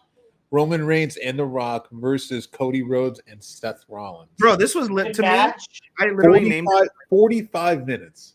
Bro, this was like Mega Power. 15 minutes more than what it should have. It was a good match, but it went 15 minutes more than what it should have. It should have peaked right when Roman speared the shit out of The Rock. That's when it should have peaked. And it just kept going. And it just kept going. By the way, they're teasing dissension now with Damian Priest and fucking they're beating the fucking shit out of Jey Uso. Jay got away from 3 of them. Anyway, back to this match. No, it was a fabulous match. It was good. It did feel really long. It felt kind of drawn out for sure. I agree. I wouldn't say maybe 15 minutes, 10 minutes. Yeah, 10 minutes too long at minimum. But I didn't think that really mattered from that perspective because it was a spectacle. And that's to me, that's really encapsulated night one with this main event. This is the spectacle of WrestleMania. This is the grandeur of WrestleMania. Yeah. Absolutely. To me, it mattered because those are 10 minutes you could have given to Sami Zayn and Gunther. Although I will say that The Rock was maybe the most impressive part of the match. I mean, you know that Seth Rollins is hurting, but you can honestly say that Rock was more athletic than Seth Rollins was in that. He was. Rock looked good for a 51-year-old. So he did. So he said even at 284 and felt light. Yeah. Damn, bro. Honestly, I don't even have that many thoughts on the match. Good match. Theatrics were solid. It did what it needed to do. There was no way The Rock was losing that tag match. And I'm like, yeah, that's really all like a nice. I'm gonna give it 3.5, maybe 4 stars. I didn't love it like other people did. I wasn't like blown away crazy, but I kind of figured The Rock was beating Cody. So unrelated to this, I'm JP. You know how they do to the back? Yep. They went to the outside of the building. Basically. Yeah. That's what I'm looking at. I'm watching Jay and Sammy just talking outside the building. All right. Anyway, back to this match. For that match, like I said, it was great. It was great to see The Rock in there again, you know. And like I said, was surprised for a 51-year-old actually doing that good for being out of ring shape for as long as he has. He did great. You know, he had a whole boot camp, bro. He had a whole boot camp, 3-month boot camp, bro. Yeah. So I mean, the only difference is that he wasn't in ring shape with a crowd, but he's been in the ring multiple fucking like times throughout that 3 months. Yeah. So he could run the ropes. He could take his back what's it called? His back flat back bumps. Yeah. Roman looked absolutely phenomenal. Like that's the best shape I've seen Roman in since his Joe Lahidi days. So yeah, Roman definitely got in shape for this WrestleMania. Like what that like, and a lot of people, and there's another thing about Roman, how they said he didn't have, you know, as many title defenses and stuff like that. Yeah, I get that, but you got to think Roman's still fighting leukemia. You know, even though he's in remission, that shit lasts with him forever. So that shit takes a toll on your body. You know, and I have to give it to him for not wrestling as much and still being able to be that relevant as a champion. It shows a credit to how hard he works to keep that. So it's crazy. I never knew like cancer could be like forever. I've never heard of that ever until Roman. Leukemia is one of those cancers that can lie dormant forever. Like it's one of those things that leukemia is like one of those cancers that just doesn't take you out. It's one of those cancers that can lie dormant in your body forever, and it can come back with a vengeance and eventually kill you, or it can come back and you can actually treat it. Yeah, So that's crazy. and a lot of people say they're tired of the boring reign. It wasn't a boring reign, because when Roman was there, like people like locked into their television set or whatever. No, He the kept- rain wasn't boring. It was the repetitiveness. yeah. It's just the House of Torture. We talked about the House of Torture. The House of Torture literally got their shit off Roman Reigns, including the HBO. Yep. You know what I mean? So and you know, like I said, Seth, you could tell Seth that back is just all hurt. Like whatever Seth is going through, he just needs to go get what he needs to get, his whether it's surgery or time off or whatever, and just flat out rest, because Seth could barely move by the time he got. That's one of the reasons I believe him and Drew's match was so quick. Seth could barely move, you know. So yeah, he's super done, done. But more respect to Seth, bro. Seth is, you know, we talked about Kevin and Sammy being backbones of WWE. I think that the top, that like fucking, what is it, the C1 or no, that's neck, T1. That T1 vertebrae starts with Seth Rollins. Yeah, it does. It definitely wrote. Seth Rollins has definitely taken, you know, what he had in the Shield and just elevated it to no end. You still talking about the main event on night one? Yeah. It's just kudos to him, what he's done as a champion and a wrestler, and also kudos to Roman for what he's done as well. Like both of them were at the top of the MVP for Mania weekend. So Seth Rollins, they know how to carry that show. Like I said, there's a lot of people that Roman's face gimmick was trash. It was boring, but him as this heel, and for people to not realize how good of a champion he was and what he did, it's just kind of a slap in the face. But no, it was like 85 to 90% must see TV. It is literally what carried, for all the bad shit that Vince did. It's what literally carried WWE from the doldrums of being like a company. It's what doldrums? The WWE hasn't been in the doldrums since before they decided to take over the territories. I don't like this doldrums. No, that nonsense. Bro, come on.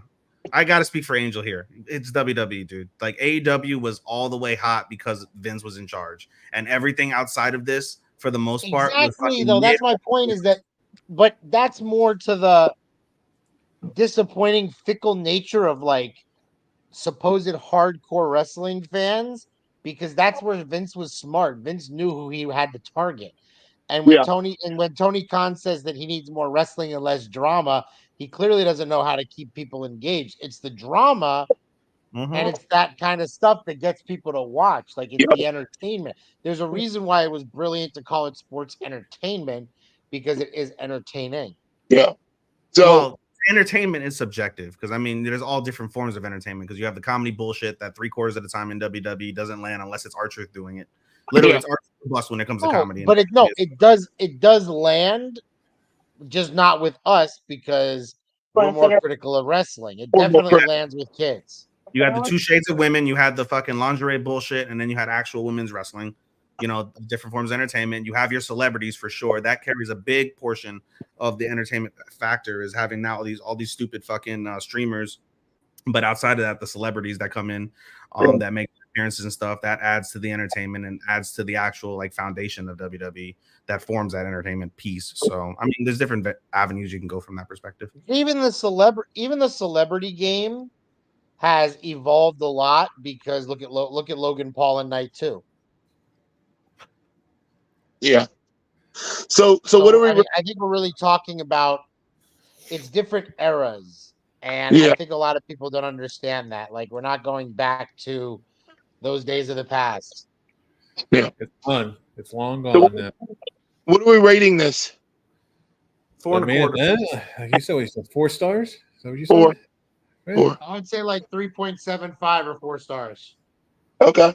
So I'm gonna hop off here. I'm just gonna give my insight on a few matches from night 2. The world title match was what it was supposed to be. I'm glad Damien cashed in. There's the booty that just walked through. I'm glad Damien cashed in. Done what he was supposed to do. No wonder you're shirtless. You're halfway already ready. You just gotta take the bottom off. You're good. Right. I love that for him. I'm so proud that Damien, that he's a champion right now. So that I'm happy about. Another one is Bailey versus EO. It was a little slow, but all in all, I like the way those two work together. I like the emotion there. I believe in my opinion, the right woman won that. Even though I've always been a EO fan, but I love that for Bailey. I'm so happy she's the champion right now. And for the main event for that one, for me, it got a little hot out of hand at the end, where it was literally Marvel's Endgame. You had Undertaker, you had Rock, you had Cena. Like, if they would have just kept it to, I think, Jimmy and Solo interfering in it, it would have made for a much better match. But it did what it was supposed to do. The person who we all thought was going to win won. So I just have to give a big ass shout out to a 3.5-year run as champion for Roman Reigns. No one has done that since Hulk Hogan days, and then probably no one will ever do that again. No one will never hold a title for 13-16. Nobody will. That he'll Roman gets caught up in some bullshit, knocking on wood. Like, kudos to him for carrying that banner for that long, for keeping it relevant, for literally gluing us into the TV every time he comes on. I'm hoping that Cody can continue that. Because Chris Van Vliet said, you remember Gunther's still there. Yeah, I was gonna say Chris Van Vliet said it best, and we'll talk about it more as once John departs. But he mentioned Cody's gonna be a multiple-time WWE champion. Obviously, that means he's gonna lose the belt at least a couple times in order to achieve multiple status from that piece. So he's not gonna hold it for a long time, but he'll hold it for significantly, like a significant amount of time. I expect him to lose it sometime in the summer, but if The Rock is running around saying he's gonna wait till next year to fight Cody, then Rock wins Royal Rumble. Calling it now. So happy for Bailey, happy for Damien, happy for Cody. I hope Reigns gets the well-deserved rest he needs, so he can come back. He's got to get ready for that Bloodline Civil War now. Hopefully Seth gets the rest he needs to come back. So it's gonna be interesting to see this new era come in with Cody at the helm. So I'm happy for him. So this has been great. Congratulations to my PWH champion winners. Other than that, I will catch you all later. All right, bro. Have a good night. Hey, let's start then with the first. Let's try to get to night 2 semi quickly. Let's start off with the World Heavyweight Championship match. I mean, it was good. I enjoyed the it was fucking. A good match. It was nothing but high spots, and it was great. A great way to open up the show. To and your point, Zach, they did that specifically because Seth is just beat to fucking shit. He's beat. And McIntyre, I mean, it tells the story. I mean, McIntyre was just bullying him. I think considering what happened with the Priest cash-in, I think those high impact moves and all of that, it sold nicely to kind of the narrative of what happened. Yeah, I mean, you could say that he fucking blew his wad in the opening match. All his emotional energy, his physical energy, blew it all. And then on top of that, he was being fucking irresponsible, talking shit to Punk, thinking that Punk is just a fucking. I like, again, a lot of dynamics at play, and I mean, Priest cashing in was very good. I think that it was great. It was Punk great. Smiling in the end too was pretty funny. Yeah, it was great. I think that the golf clap he gave. He's like, yeah. And then in the back, you don't have to carry that stupid briefcase anymore. Yeah, and I think it was a patient work. It happened at the right time. I would give the match like a solid 3.5 or 4 stars. The opening world title match.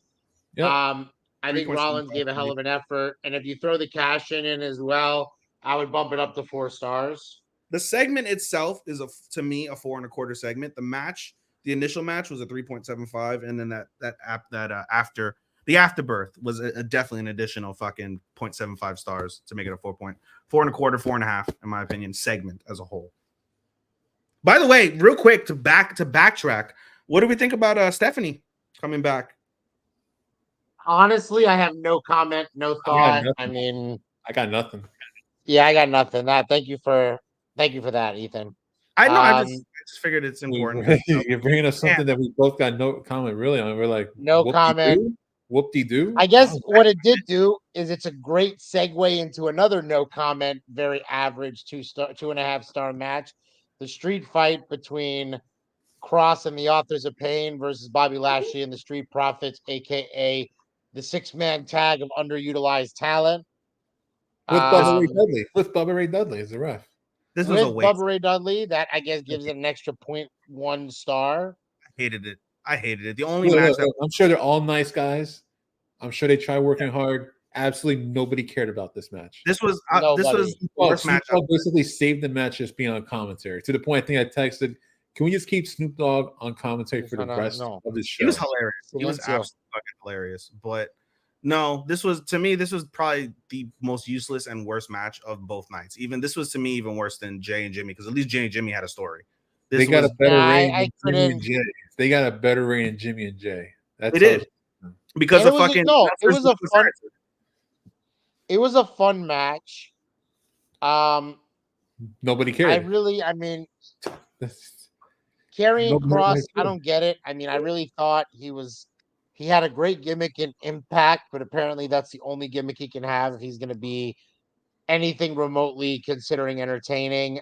Maybe he's in the wrong company, but NXT, he did pretty good in the beginning of NXT. He did pretty good, and then I don't know what the hell happened when he got up to the main roster, because it just went completely downhill from there. This is a waste. 1.5 stars. Move on. All right. Next up, we have, I think, one of the underrated matches of WrestleMania season that wasn't really being talked about. LA Knight versus AJ Styles. This was another one that had a fabulous story. It had a great story leading up to it. And unlike Jimmy and Jay, they actually fucking delivered with the story that they told. I really love how they took it and they ran with it. I love the hatred that you can see from it. I really appreciated, it was honestly, for two former guys of the company, it was a very good TNA Impact style of story. It didn't need much, but the two guys took it and they ran with it. And the match itself was good. It was only it was only 10 minutes. But it was good. It was a solid 10 minutes. The guys were. He's like, what would you put in place of it? And I was like, nothing. You give more time to other wrestlers. On cue, this is what you give more time to. This match. Yes. Instead of a 10-minute match, it was 15 minutes. Then that's people. I read that online. A lot of people were like, man, it was a good match. If they would have had that extra 3 to 5, maybe 7, maybe that's a little stretching it, but at least 3 to 5. They had another 3 to 5 minutes. This would have been even fucking better. That's the story of AJ Styles at WrestleMania. Not enough time, not the right result. It's always been disappointing, or being stuck with Shane McMahon. It's just or being stuck with Jericho. AJ Styles always kind of gotten the short stick. Especially with AJ. AJ's been talking about he's almost done. So I think by next WrestleMania he's probably done. And honestly, if WWE, if Triple H wants to do good by AJ Styles, you let him have a Wrestle Kingdom moment and match. Just let him have a Wrestle Kingdom match. One more, go out on a fucking full shebang. Just do it. I will say though, WrestleMania, I hope that Triple H recognizes how well Knight and Styles built up their own story and were able to do that to put on a good match, and they delivered with the time that they had. I really consider this one of the more underrated matches of the weekend. I put it without a doubt in my top 5 matches of the weekend. I probably would too. 12 and a half minutes. I'm looking at the time. I would give it. I said 10. I would give it. solid 3.5 stars. I mean, just because Yeah. of the time, I can't move it any higher. But LA 3.7. Knight showed that he can do it. Like he 3.7. got the crowd with him, I believe they're fighting a top contenders match this Friday on SmackDown to fight Cody. and I like that. But that's great. That's good follow up. I mean, Good. And they're going to They get get- even more time, although it's going to be cut Yeah. because of the commercials, but nonetheless. but they get they I get kind the of rematch. expect AJ to go over on this one. Me too, but I like how you get the rematch and it makes sense. The rematch. It's not like a rematch for no reason. It's like, oh, it just so happens they're going to be in a rematch. 'cause they're Now, both yeah, in a now there's triple higher threat match. stakes. Now it goes beyond just the blood feud. Now there's the fucking the WWE titles, the potential shot at the titles on the line, potential shot for more money, more accolades. LA Knight, you know, is going to want to feed off that because that's one of the main things that builds his character. And of course, AJ wants one more run, especially with how he's been talking about how he's going to be retiring soon. So why not like have him set a goal of I want to be champion one more time before I'm done? You know, the stories write themselves from that perspective. So I agree. Oh, That's a good booking. Unfortunately, at this moment, it's the wrong champion he's facing. So Yep. All right, now we have the triple threat match for the United States of Prime Championship.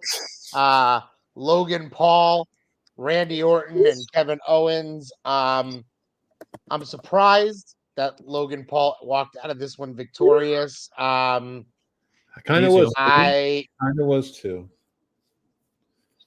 Has Orton ever won the U.S. title? Yes, he did. He did. I don't He think did so. win the U.S. title. He won the U.S. title, I believe, from I think he won it at WrestleMania.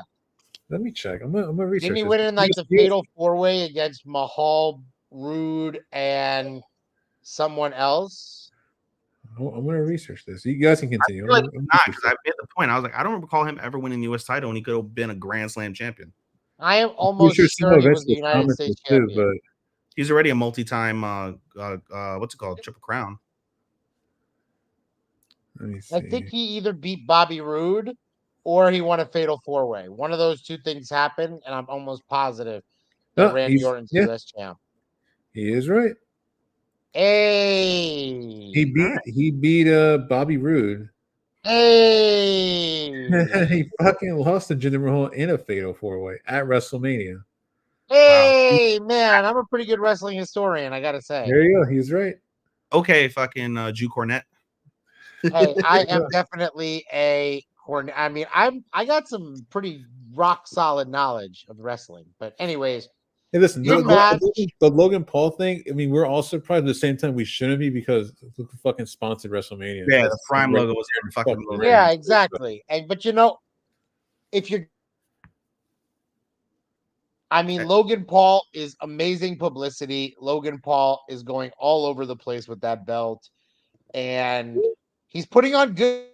Like Jesus Christ, he is. He's good. No matter what we say about him, he's good. He's now expecting a kid. He announced today that he's his partner is pregnant. So Even congrats to Kenny Logan Paul. Omega. Kenny Omega even put him over on his Twitch. Well, Kenny Omega's doing everything under the sun to play to the fans right now because he's injured. Yeah, I love and honestly, love but it. I will say, what did it for me was at Elimination Chamber. I think Logan Paul showed that he's entertaining Stole the for show. for WWE. He stole the show for a good bit. Sold the hell out of that RKO too. Oh yeah. Yeah, and so But Logan Paul, Kevin that's something Owens, I feel like if we're doing gonna talk us. about the big loser, it's KO. Yeah. Unfortunately, you're right. KO. What is KO's record? KO Mania has not been fortunate to KO. I think he's won a couple WrestleManias. No, I'm not saying he's 0 whatever the fuck, but he's definitely got a negative record. I know he beat Seth Rollins in the pandemic one. Yes. I believe that's his won. only he's won. Really? He beat Out of Jericho once, and I think Yeah, he he beat did. Sami Zayn, and I think he won the tag titles. I think those are the ones that he Well, won. then there you have it. So it's been pretty good. It's been kind to him. Oh, he might be. He He's actually, if he's got 4 wins, that's a winning record because I think this is WrestleMania. And this is 7, so he's got a winning record. he main evented and carried Stone Cold Steve Austin to a good match. There you go. That was classic. Nobody can argue That was great. I don't care what anybody says. Nobody can argue that. That was classic. No, that was classic. I'm not going to talk shit about it. Now, No, but this is surprisingly good. Like we said, I can't say whether it's the right or wrong winner. I agree with you, Zach, that KO comes out looking like a major geek for the most part in this match, unfortunately. So that is what it is. But I mean, now the question is, where does Logan Paul go from here? I mean, we have so many guys that are deserving of that U.S. title. I'm not pretty saying sure they'll do another top contenders match or a tournament. So I suppose I would say I'd give that one like a 3-star, a The little bit draft- of slightly above average. 3.25. 3.25 is fine. Women's Championship. Io This- Sky versus I love Bailey. I love this. I was so in love with this match. This was this to me was more of a showcase of how great Io Sky is, Io Shirai, than it was about Bailey, unfortunately. And Bailey was, coming into this match had no fanfare whatsoever. The WWE fucked her over by not giving her any sort of real love into this match. I saw this on Twitter and it made total sense. I wish WWE would just be honest and stop saying that the women are going to main event WrestleMania if they win the Royal Rumble. You're not. Unless you're Rhea Ripley or Charlotte, guess what, honey? You're not main eventing the Royal Rumble. Rhea Ripley sorry. never I'm main sorry. evented the WrestleMania either, so I don't know what You're not. you're That's what I mean. Bianca Belair. It was You're not- Belair, Banks, Becky, Charlotte, and Rousey. And the only reason Charlotte and Becky got it was because of Rousey. And yeah. I am not going to be canceled, so I'm not going to say why Bianca and Sasha got their main event. So Right. that is all And I'm that was going to actually say a good there. match, too. That was a good match that they had. So I mean, but It was, and it was a great match. And Bailey and Io Sky had a great match. This That was great. I loved it. I loved Somebody it. says like a Stardom match that they were watching on a WWE pay-per-view. I wish Io had hit the fucking moonsault foot stomp. I wish that would have been equivalent to me for like Sami Zayn hitting the top rope brainbuster. That would have been not fucking nominal if she had done that. But nonetheless, this really was the closest thing that WWE has had to a Stardom match, maybe ever, quite frankly. I mean, the only thing you can think of is Asuka and Charlotte. I can think of at WrestleMania, right? That's it. So did you hear that Rossi's trying to get Io Sky and I think Kairi Sane to come up over to a new promotion of his? This summer? It wouldn't shock me. I wanted to talk about that before Angel left, by the way. Well, we could pause real quick and talk about it for a couple seconds. What do we think of Mari Gold? Let's finish Let's this. finish because we're almost there. I would give Bailey and Io Sky 4.5 stars. It wasn't as good as Bianca versus Sasha. It was way better than Ripley versus Becky. Yes. It wasn't as good as Becky. It wasn't as good as Charlotte versus Rhea last year, but it was. You could tell how the crowd this was so into the match too. That you could feel that the crowd was to your point, Zach, Bailey. Yeah, they're into Bailey, and they kept singing the same song, which annoyed me. I like the song the first couple times I hear it, but they that was get a new song, please. But nonetheless, to your point, Zach, I feel like it's on the same exact level as Bianca and Becky was from a couple years back. It was that same level of like good. Yes, I agree that if we're gonna put it on a level of a match, Bianca versus Becky is where it sits. I think which is still especially for WWE women, fabulous. It is, because if you look at the recent years, there's tiers. If you look at me, if you think for me, top tier, Becky is Charlotte versus Rhea. Then just below that is Bianca versus Sasha. Then below that, I would put matches we just I mentioned. would honestly put probably Becky versus Bianca, and then just below that one is where this would go, Bailey versus Io. And then you have a significant drop off, and then you have the triple threat main event, and then you have Becky versus Rhea. And then you have Asuka versus Charlotte as well. Asuka versus Charlotte. Wrong result, but still a good match. Good match, but I would put that in the middle of Becky versus Rhea and Bailey versus Io, like in the middle. No, I would not put it above that. Honestly, I think those two matches were better. No, agreed. So I would give it like a nice 4-star, 4.25. Yep, I gave this 4.5 because I was just so impressed by it, and compared to what we saw for the majority of WrestleMania, they fucking showed out. They showed out. Yeah. And that leads us to the main event. Blah blah blah blah. Story complete. Blah blah blah blah. American Nightmare. Blah blah blah blah. Cody's world champ. Avengers Endgame. I mean, I think honestly, I don't even have much more to say about it, just because it's been talked about already. Unfortunately, we're so behind. I've been over this, finished this story thing for like a year already. So I was just. And more than anything, it was exactly what everyone thought it was gonna be.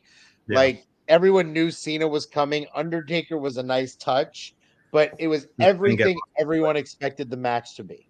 Yeah, Everyone I was agree. expecting Steve Austin to show up. And Sadly, bro, it would have been. We knew it was the obvious answer, and it would have been fabulous because that pop would have been stupid.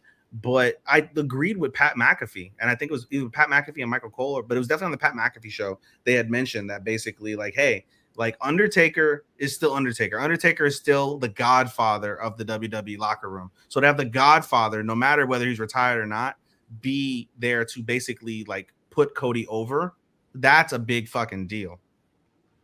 And it wasn't any like I don't think there would have been a bigger pop for Austin than there was for Taker. Like it's not. Yeah, Taker got a stupid pop too. That was great. Yeah, it was exactly the match we expected. It was the match that it had to be. That's kind of the downside of building up a match the way you do and doing a WrestleMania back to back, winning the Rumble back to back. It's just that predictability. Some people feed into it, absolutely love it. I'm not really in that category. I love the suspense part of it. And so maybe that's about WrestleMania. Like the good part about the Roman run was like a couple of manias. Of course, He's got 10 Mania main events in his career. Look at this shit. Yeah. Yeah, I saw. Shit. Oh, what about? Let's go to the picture of the new. What about? They hand a title over to somebody that. Wait, we didn't. Before we move on to like the Raws after Mania, what do we give this match? 4.5. I don't know to give it a 4.75 or something. No, he gave it a 4.5. He gave it a 4.5. I gave it 4.25. Same shit, but nonetheless, they actually like negative half quarter star. Anyway, before we get on to the Raws after Mania, I guess we can hit a couple quick highlights before we hit onto this Raw since we're watching it live. First things first, what do we make of The Rock and Cody's awkward exchange on the Raw? You just basically said it, so yeah, it was awkward, and that was it. Like SmackDown was better. Mm-hmm. Raw, I mean, I loved the whole R-Truth, Awesome Truth, Judgment Day, John, like that was great. Yep. I Punk really enjoyed that. Punk costing McIntyre and the feud must continue type thing. That's fine. That was great. Yes. You know, people online are saying that they're going to do the summer of McIntyre, where McIntyre wins the title and then fucking leaves WWE. Then they do a new champion because he left with the belt, and Punk wins it, and then fucking he comes back at SummerSlam. Basically, the reverse of what happened with Punk in 2011.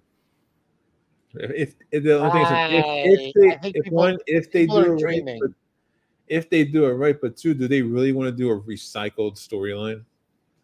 I mean, it would be cool because of the fact that WWE has got like Triple H is cool with them like doing outside ventures now. So you could literally see Drew in like a Progress or an ICW with that belt. I could totally see that, honestly, him going there. I don't. It's been done and it's been done again and it's been done again. So I'm not really excited or interested in that. I think McIntyre is kind of attacking Punk in his own way, which is good. It's fresh. It's new. Honestly, I think about it and yeah, I don't really have much to say about Raw. I mean, it turned out to be significant because Liv Morgan just jacked up Ripley. Oh.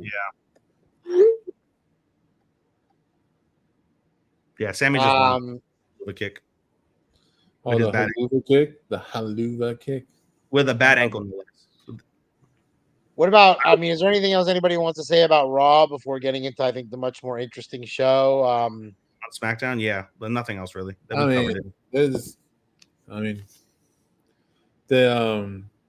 I guess there's teaser the new Wyatt family. I think that's it. I got nothing. Really. Yeah, the Raw after was a little bit disappointing. It wasn't a bad Raw by any stretch of the imagination, but it was not that like it wasn't Raw. Go home Raw. The Cody Rock thing went like 45 minutes to start the show. So I mean, for the first 30 of it, it was fine, and then it got awkward. I mean, I get what they were trying to do with that. I get what they were trying to do with the "Can I hold your belt? You hold mine," because that was from a fucking the thing they did like over 10 years ago. So yeah, they did over 10 years ago. That was a deep cut that didn't. And Rhea Ripley got injured. So there's your highlights of Raw after Mania. Yeah, SmackDown though. No, but before you go on, I'm gonna make a prediction in that Cody the fans are gonna turn on Cody. I have no doubt. He's not like the same way it happened in AEW, it's going to happen in WWE. I mean, if he's doing the same promos he's doing the last 3 shows, I mean, I would start turning on him right now. It's Absolutely. stupid. But not a Jesus Christ. SmackDown Oh, where, Gable, ladies and gentlemen, there's turned. Destiny. Gable turn on him? Gable turned. He German suplexed fucking Sammy right as he kissed his wife. No Literally, way. he ripped him from Sammy's wife's lips and fucking Germaned him on the floor. What a guy. He just ran him into the post. He threw him over the table now. Gable has lost his shit. Hey, I will say, when it comes to SmackDown, there's Destiny, there are Gorillas, there's Warfare, and now there's Tamatonga in WWE. I guess we all thought this was going to happen a year or two ago. It has happened. They literally turned Avengers Endgame. Now it's turning into like X-Men. What they're doing now with the series, where they got to bring X-Men.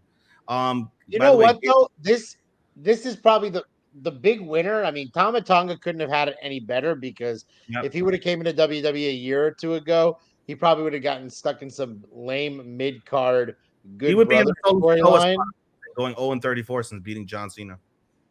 Exactly. It's like, how can you give a storyline about not allowing losing, and Solo Sikoa is going to take the reins after being? Oh yeah, there's a huge hole they have to fix there.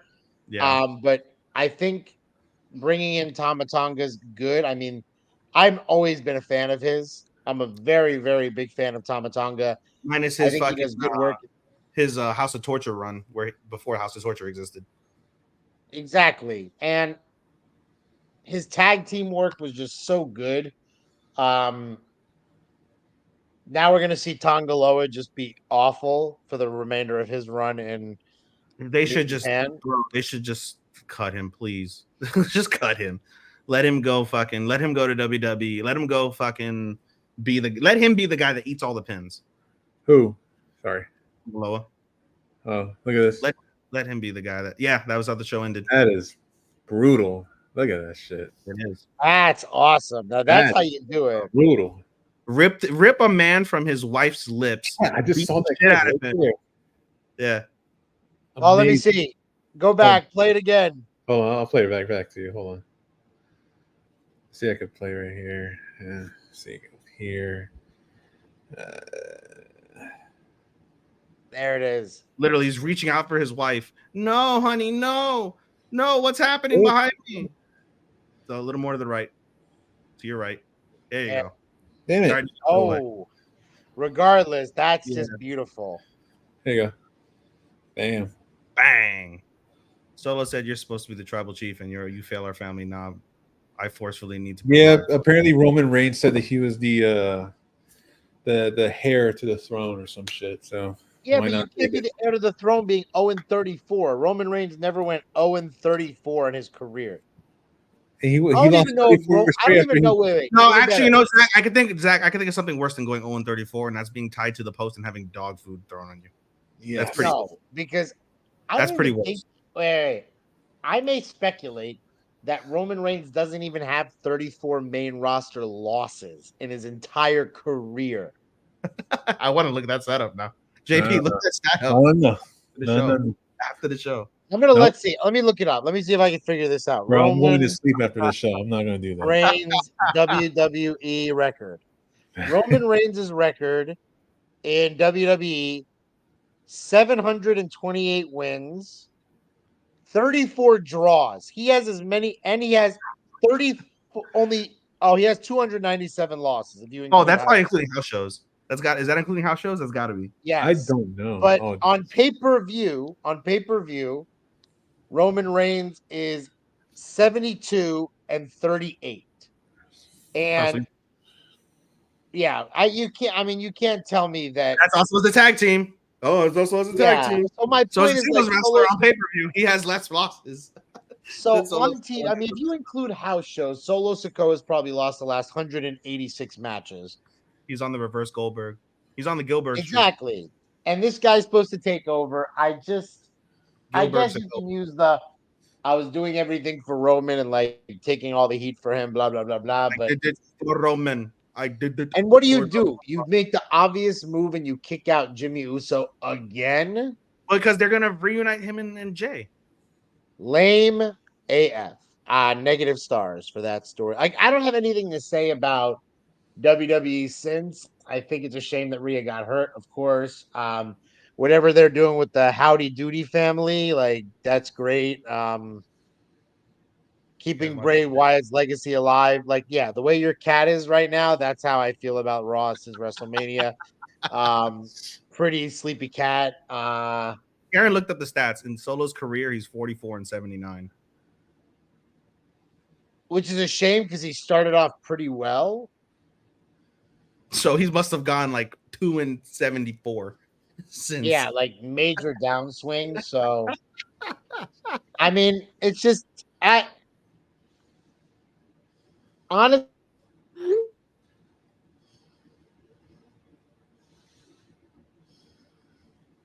Cut off. Yeah, I think I was gonna say WWE, like no, New Japan started to suck the life out of me. AEW is still running the same repeat of drag me down, drag me down, drag me down, and then pay-per-view to boost me through the roof. With 6-star matches. Although I can't wait to see Ospreay versus Danielson. Like that is going I can't wait to see Ospreay versus a fucking broom. Yeah, Ospreay versus Claudio one of this should be fantastic.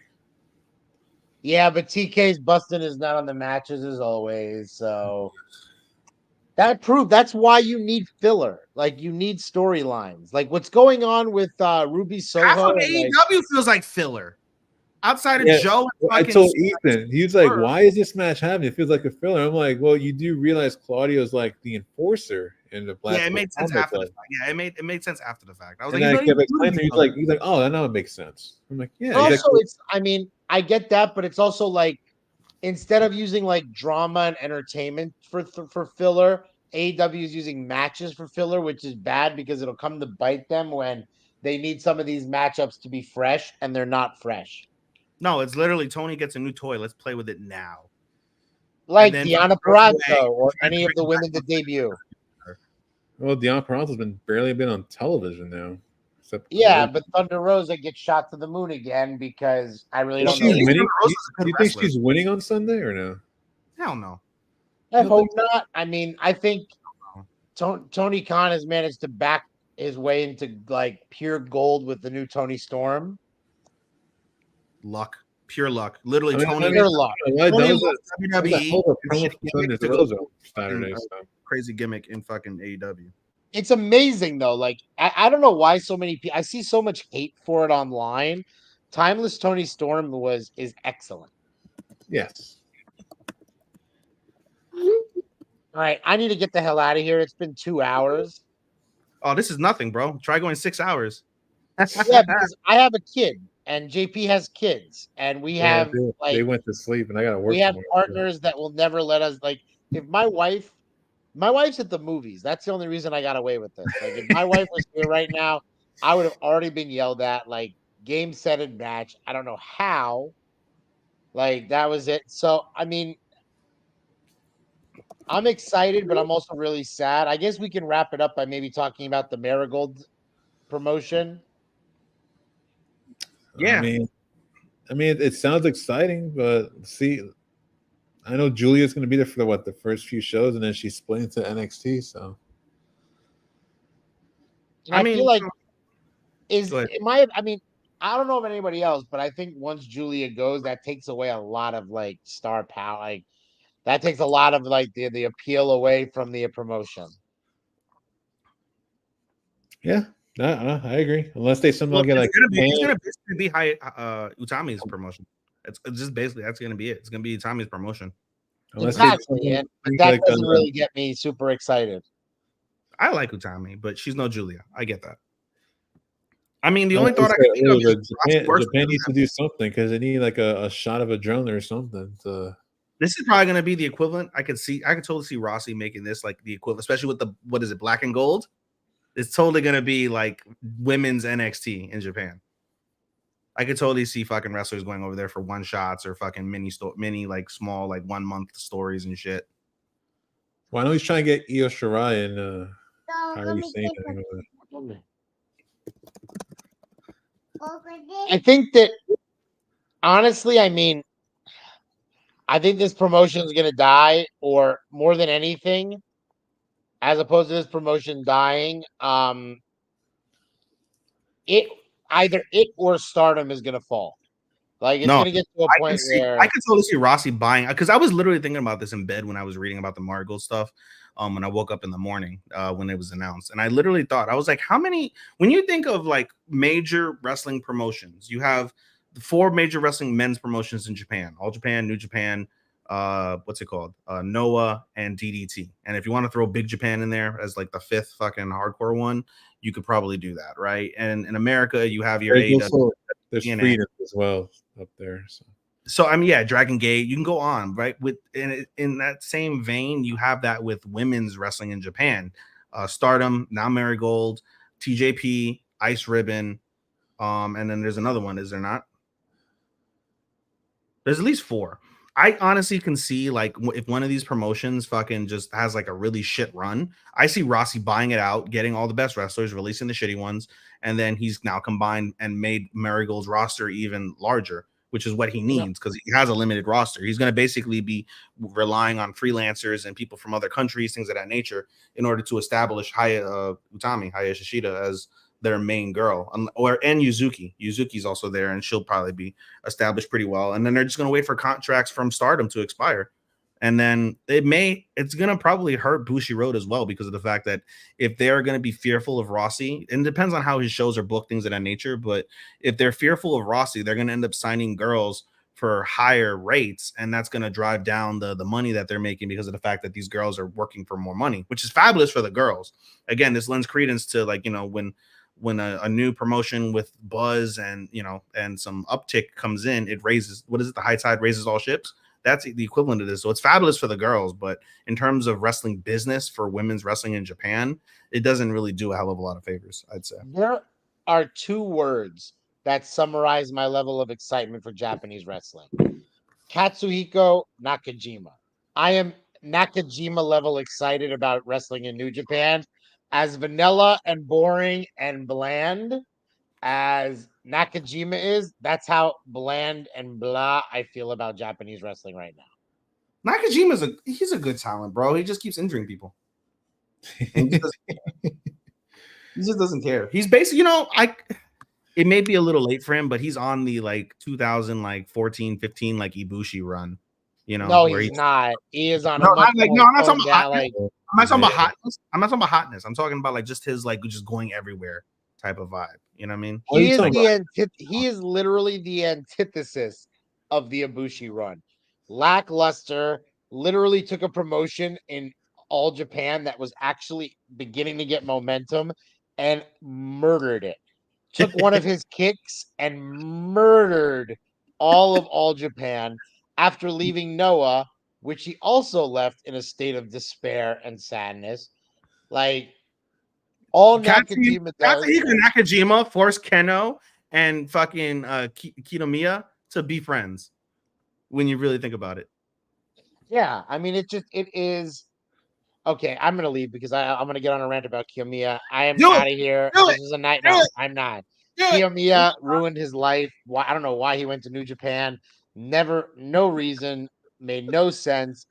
He didn't bring anything back. He got no credibility out of it. What are you talking about? He took one of the young lions with him. What are you talking about? There's no coincidence that Kiyomiya going to New Japan coincides with a stark downturn in interest in Noah. Like that, it all lines up. Like Japanese companies is why fucking Dr. Wagner's champion. Yeah, Japanese wrestling, horrible booking. Good night. I'm out of here. Take care. Thank you for having me on. Bye. Take it easy, man. All right, Zach. All right, before I let you go, remember Kiyomiya's one half of the Dragon Gate Tag Team Champions. Yeah, anyway, guys, after 2 hours, 3 minutes and counting, almost 2 hours and 4 minutes now, we will bid you guys adieu. You can follow me on Twitter at SHOSTOPPA24. That's Showstopper24. You can follow my anime Instagram down below, Anime Daisuke24. You can follow our social media page at Otalku Cafe on Twitter. All of our socials have link trees where you can follow myself and Matt, my other podcast hosts. on all of our endeavors. Just a reminder, you can catch the replay of this show on Twitch and on YouTube for the video version. In terms of audio versions, this should be out in a few days on wherever you listen to your local podcast, whether that be Apple Music, iHeartRadio, Spotify, Amazon, you name it, we're there. Want to thank W2M Network for providing us the platform to be able to do these streams. Much obliged to you guys. Appreciate the editor, Sean. Shout out to him, editing our shows on a weekly basis. And believe that should be it from that perspective. Are we doing Dynasty next week? A review? Yeah, probably. Are we sure? I don't know. Ask the group. I mean, it's like playing teeth, trying to get everybody in here. Yeah, I know. Well, I mean, it's a clusterfuck, but it's always a fun clusterfuck. It's a better clusterfuck than Joey Janela's clusterfuck. You want to talk about that? No, I don't want to talk about that bullshit. The Microman will never be on this show in any capacity other than this name drop here. Bro, let me tell you something. That match, real quick. That match that had like an anime, one of those animated wrestlers, and it had like a giant rooster. I'm like, all they needed was the fucking giant panda from TJPW. That's all they needed. I mean, Microman eliminating Nick Gage. I mean, that's like the icing on the cake. So I don't know what else to say. Get the fuck out of here. Just a quick note, guys. Matt and I will be back Wednesday for our spring premiere of Otalku Cafe. Looking forward to this spring very much. Between myself, Matt, Starman, and Chris, we are watching probably a combined 40 shows in spring. It is going to be absolute fucking madness this go around. So you want to stay tuned. Spring is coming out hot. That is all I'll say at this current time, but I cannot wait to speak about our spring shows with Matt on Wednesday here. That's a lot of shows, dude. I have no life, dude. Literally. I watch anime. When I'm not watching combat sports, I'm watching fucking anime. And that's really about it. If I'm not watching anime, I'm out with friends doing fucking random shit. See Karen once in a while. Yeah, but but in the same breath, I'm not gonna make fun of it. That's dedication. So it's good on you. Yeah, it's a whole second job, basically, in effect. Yeah. But nonetheless, you got any plugs, JP, before we sign off? Dynasty's on Sunday. I guess Raw was. I don't know how was Raw. I only watched from the second hour on. Seems so okay. Okay, so I was just watching anime because I got to catch up. Oh, you're fine. That's about it. I guess Angel's not here, so I'll just tell everybody support his promotion, Baracho Pro, because I'm pretty sure he probably will say that. So, yep, he is co-owner of Baracho Pro. I don't work for that promotion, but I'll help him out on this one. So, support wrestling, support pro wrestling, support all promotions. Yes. WWE, AEW, New Japan. We don't believe in tribalism here, ladies and gentlemen. Yes, support. We talk a lot of shit about everybody, but it's all in good fun. We all want the wrestling business to thrive. This is our childhood. When you think about it, as much of an anime fan as I am, I grew up more on pro wrestling than I did anime. So, still my first love from that perspective. We want our first loves to thrive and be successful and provide the best that they can, even despite the fact that quite oftentimes than not, they do fail. But that's what a sick relationship is about, and that's what being a pro wrestling fan is, a sick relationship. Basically. So, that should be it. I mean, I hope everybody had fun listening to it, watching the show. All right, guys. On that note, goodbye, Sekai. Have a good night. Adios.